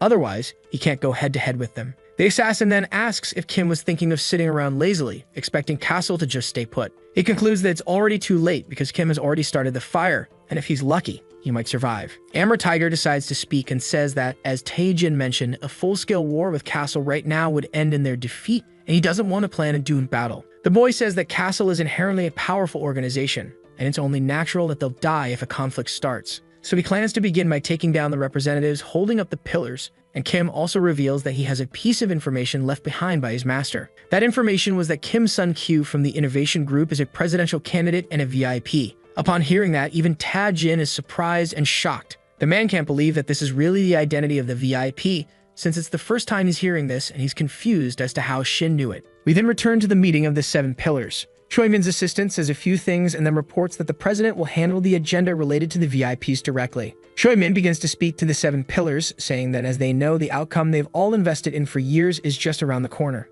Until the end of the presidential election, they should stay alert regarding private arms deals and the use of firearms, stating that conflicts between factions were forbidden. He asks all of them to remember that. At that moment, we see a contrast between the castle's president and our protagonist, who says that something will happen in 6 months. Choi-min then says that at the end of that period, Castle will be reborn as the greatest cartel in history, untouchable by anyone. And our protagonist says that in 6 months, it will be the only moment when they can strike, and the assassin realizes our protagonist wasn't joking. Ta-jin realizes that Kim really was planning to do it, and that the boy truly intended to bring down Castle. Finally, Ta-jin comments that he thinks their conversation is over. Kim seems thoughtful with all that information. Then we are taken to St. Petersburg, Russia. We see some armed thugs running, and one of them says their boss is in danger. Another asks how those bastards dared to invade their base. On the other side of the wall, the young man starts hearing a loud noise. Suddenly, a jeep bursts through the wall, running over the thug and finishing him off. All the gangsters around question what the hell is going on and get ready to shoot at the car. However, we see that on top of the jeep is a blonde guy with a submachine gun.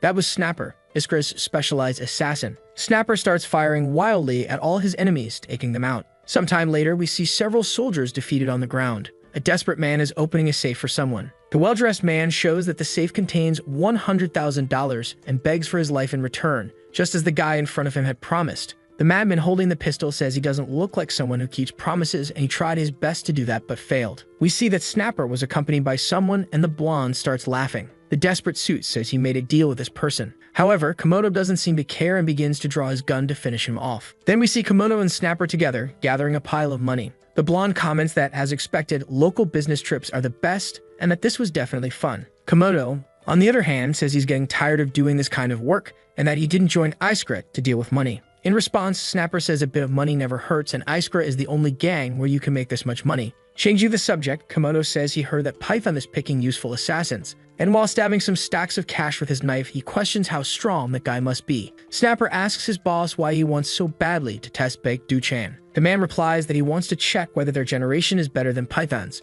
and if he's not all that, they can prove their skills and make their demands. But if his skill is as good as the rumors say, then they'll follow Baek Du-chan and destroy Iskra together. Snapper seems to agree and says that sounds good, since whoever wins takes everything. With a psychopathic look, Komodo says he wants to find out if Python is really as good as the rumors say. Now in Vladivostok, Russia, Komodo sees that Python entered through the roof and comments that he thought the guy would be braver than that, and that he wasn't living up to his name. Snapper thinks he doesn't seem like an average guy, and that he earned the codename Python, which sounded stealthy and venomous. And right after, the guy jumps while holding onto a rope. Seeing his subordinate leap, Komodo tells the guy to do as he pleases, but he warns Snapper not to go easy on Python or he might end up dead. Later, we see the guy with the scar on his face walking through the corridors of the building he invaded. In his head, Komodo thinks it's strange since there were no traps there, and he wonders why his subordinate Snapper was so quiet. He says there's no way the legendary Python is that weak, but Snapper wasn't exactly easy to deal with either. Then he enters a room that looks extremely luxurious. Sneaking through the area, the boy thinks he had a bad feeling, until he sees something that leaves him completely stunned. The man sees Snapper completely defeated, slumped against a wall. Before he can react, he senses a presence behind him. Immediately, Baek Du-chan uses his elbow to stop Komodo from shooting him. The man with the scar on his face recognizes that this is Piton. From his sleeve, the assassin tries to draw a knife, but Piton is faster and punches him in the face. Komodo begins to fall backward but manages to recover and grips his weapon. He then tries to shoot his enemy, but Piton outmatches him and deflects the shot, changing the bullet's trajectory. Baek Du-chan disarms his opponent, throwing both his weapon and Komodo's far away. Komodo notices that for some reason, Piton also deliberately threw away his own weapon, and before he can defend himself, he sees Baek Du-chan about to act. The man then delivers a powerful punch to his enemy's chest. Komodo is hurled several meters away, crashing into an object. When he hits the ground, he begins spitting blood. As he walks toward his target, Bak Du-chan says that several Iskra assassins are active and Komodo was much better than the ones who came before. He then asks Komodo if his specialty is knives, throwing the blade beside him. Pitten also declares that it's great since the use of firearms is quite limited in Korea, making knife users like him very useful. And with a terrifying expression, the Four Eyes orders Komodo to show him some of his tricks. Picking up the knife that had been thrown beside him, the scar-faced man says he's going to cut Pitten and kill him. In his mind, he thinks the rumors were wrong. Pitten is stronger than people said, and from now on, it's a death game. He then charges at his enemy, who dodges all the attacks. Komodo tries once again to strike back Du-chan, while saying he's going to send him to join Snapper. After missing with his knife, he jumps to kick Pitten. Meanwhile, the man says he doesn't know much about loyalty as he doesn't follow anyone, and it seems like Komodo manages to kick his opponent. However, Bak Du-chan reveals that he blocked the strike with just one hand and replies to Komodo that he likes it. The man with the scar on his face is stunned, questioning how his opponent did that so easily. As if playing with a doll, Bak Du-chan starts to swing his opponent around. But Komodo calls him an old man and then lands a knee strike to his face. Once again, Bak Du-chan shows his skill by blocking the hit without difficulty. Seeing this, Komodo realizes the guy really is amazing. The lunatic starts shouting that he's happy, since Pitten is much better than the rumors. Easily slipping free from his rival's grip, he escapes. Then he leaps onto the wall while saying that just so Bake knows he was among the best in Iskra when it came to knife fights. And Pitten had made a huge mistake by giving him that weapon. He then charges and slashes Pitten across the chest. Komodo realizes that for some reason, he didn't hit his opponent, questioning how the hell that's possible. Once more, he makes a move with the blade, trying to stab Pitten. And again, he questions what the hell is going on. Komodo asks how that guy is doing this, he's sure he cut him. So the Scarface man steps back while thinking that Bak Du-chan reminds him of Amber Tiger. Before he can even process what he just thought, Pitten hits him with a punch to the face that sends him flying backward. The assassin spits blood as he nearly passes out for a few seconds. Quickly, he recovers, returning with a fluid motion to cut Pitten. But the man is far stronger than he expected, and the brute lands another punch, this time to his opponent's chest. With that blow, the blonde man starts to pass out, coughing up even more blood and thinking he never had a chance. To finish it off, the assassin kicks Komodo, launching him far away. While flying meters through the air, Komodo thinks he never stood a chance. Pitten was far too strong. He crashes to the ground while admitting that that guy really is an assassin. Bak Du-chan stares at his defeated opponent for a few seconds while smiling terrifyingly. So the video ends here. If you don't want to miss the next part, activate the notification bell, and see you next time on Tob's channel.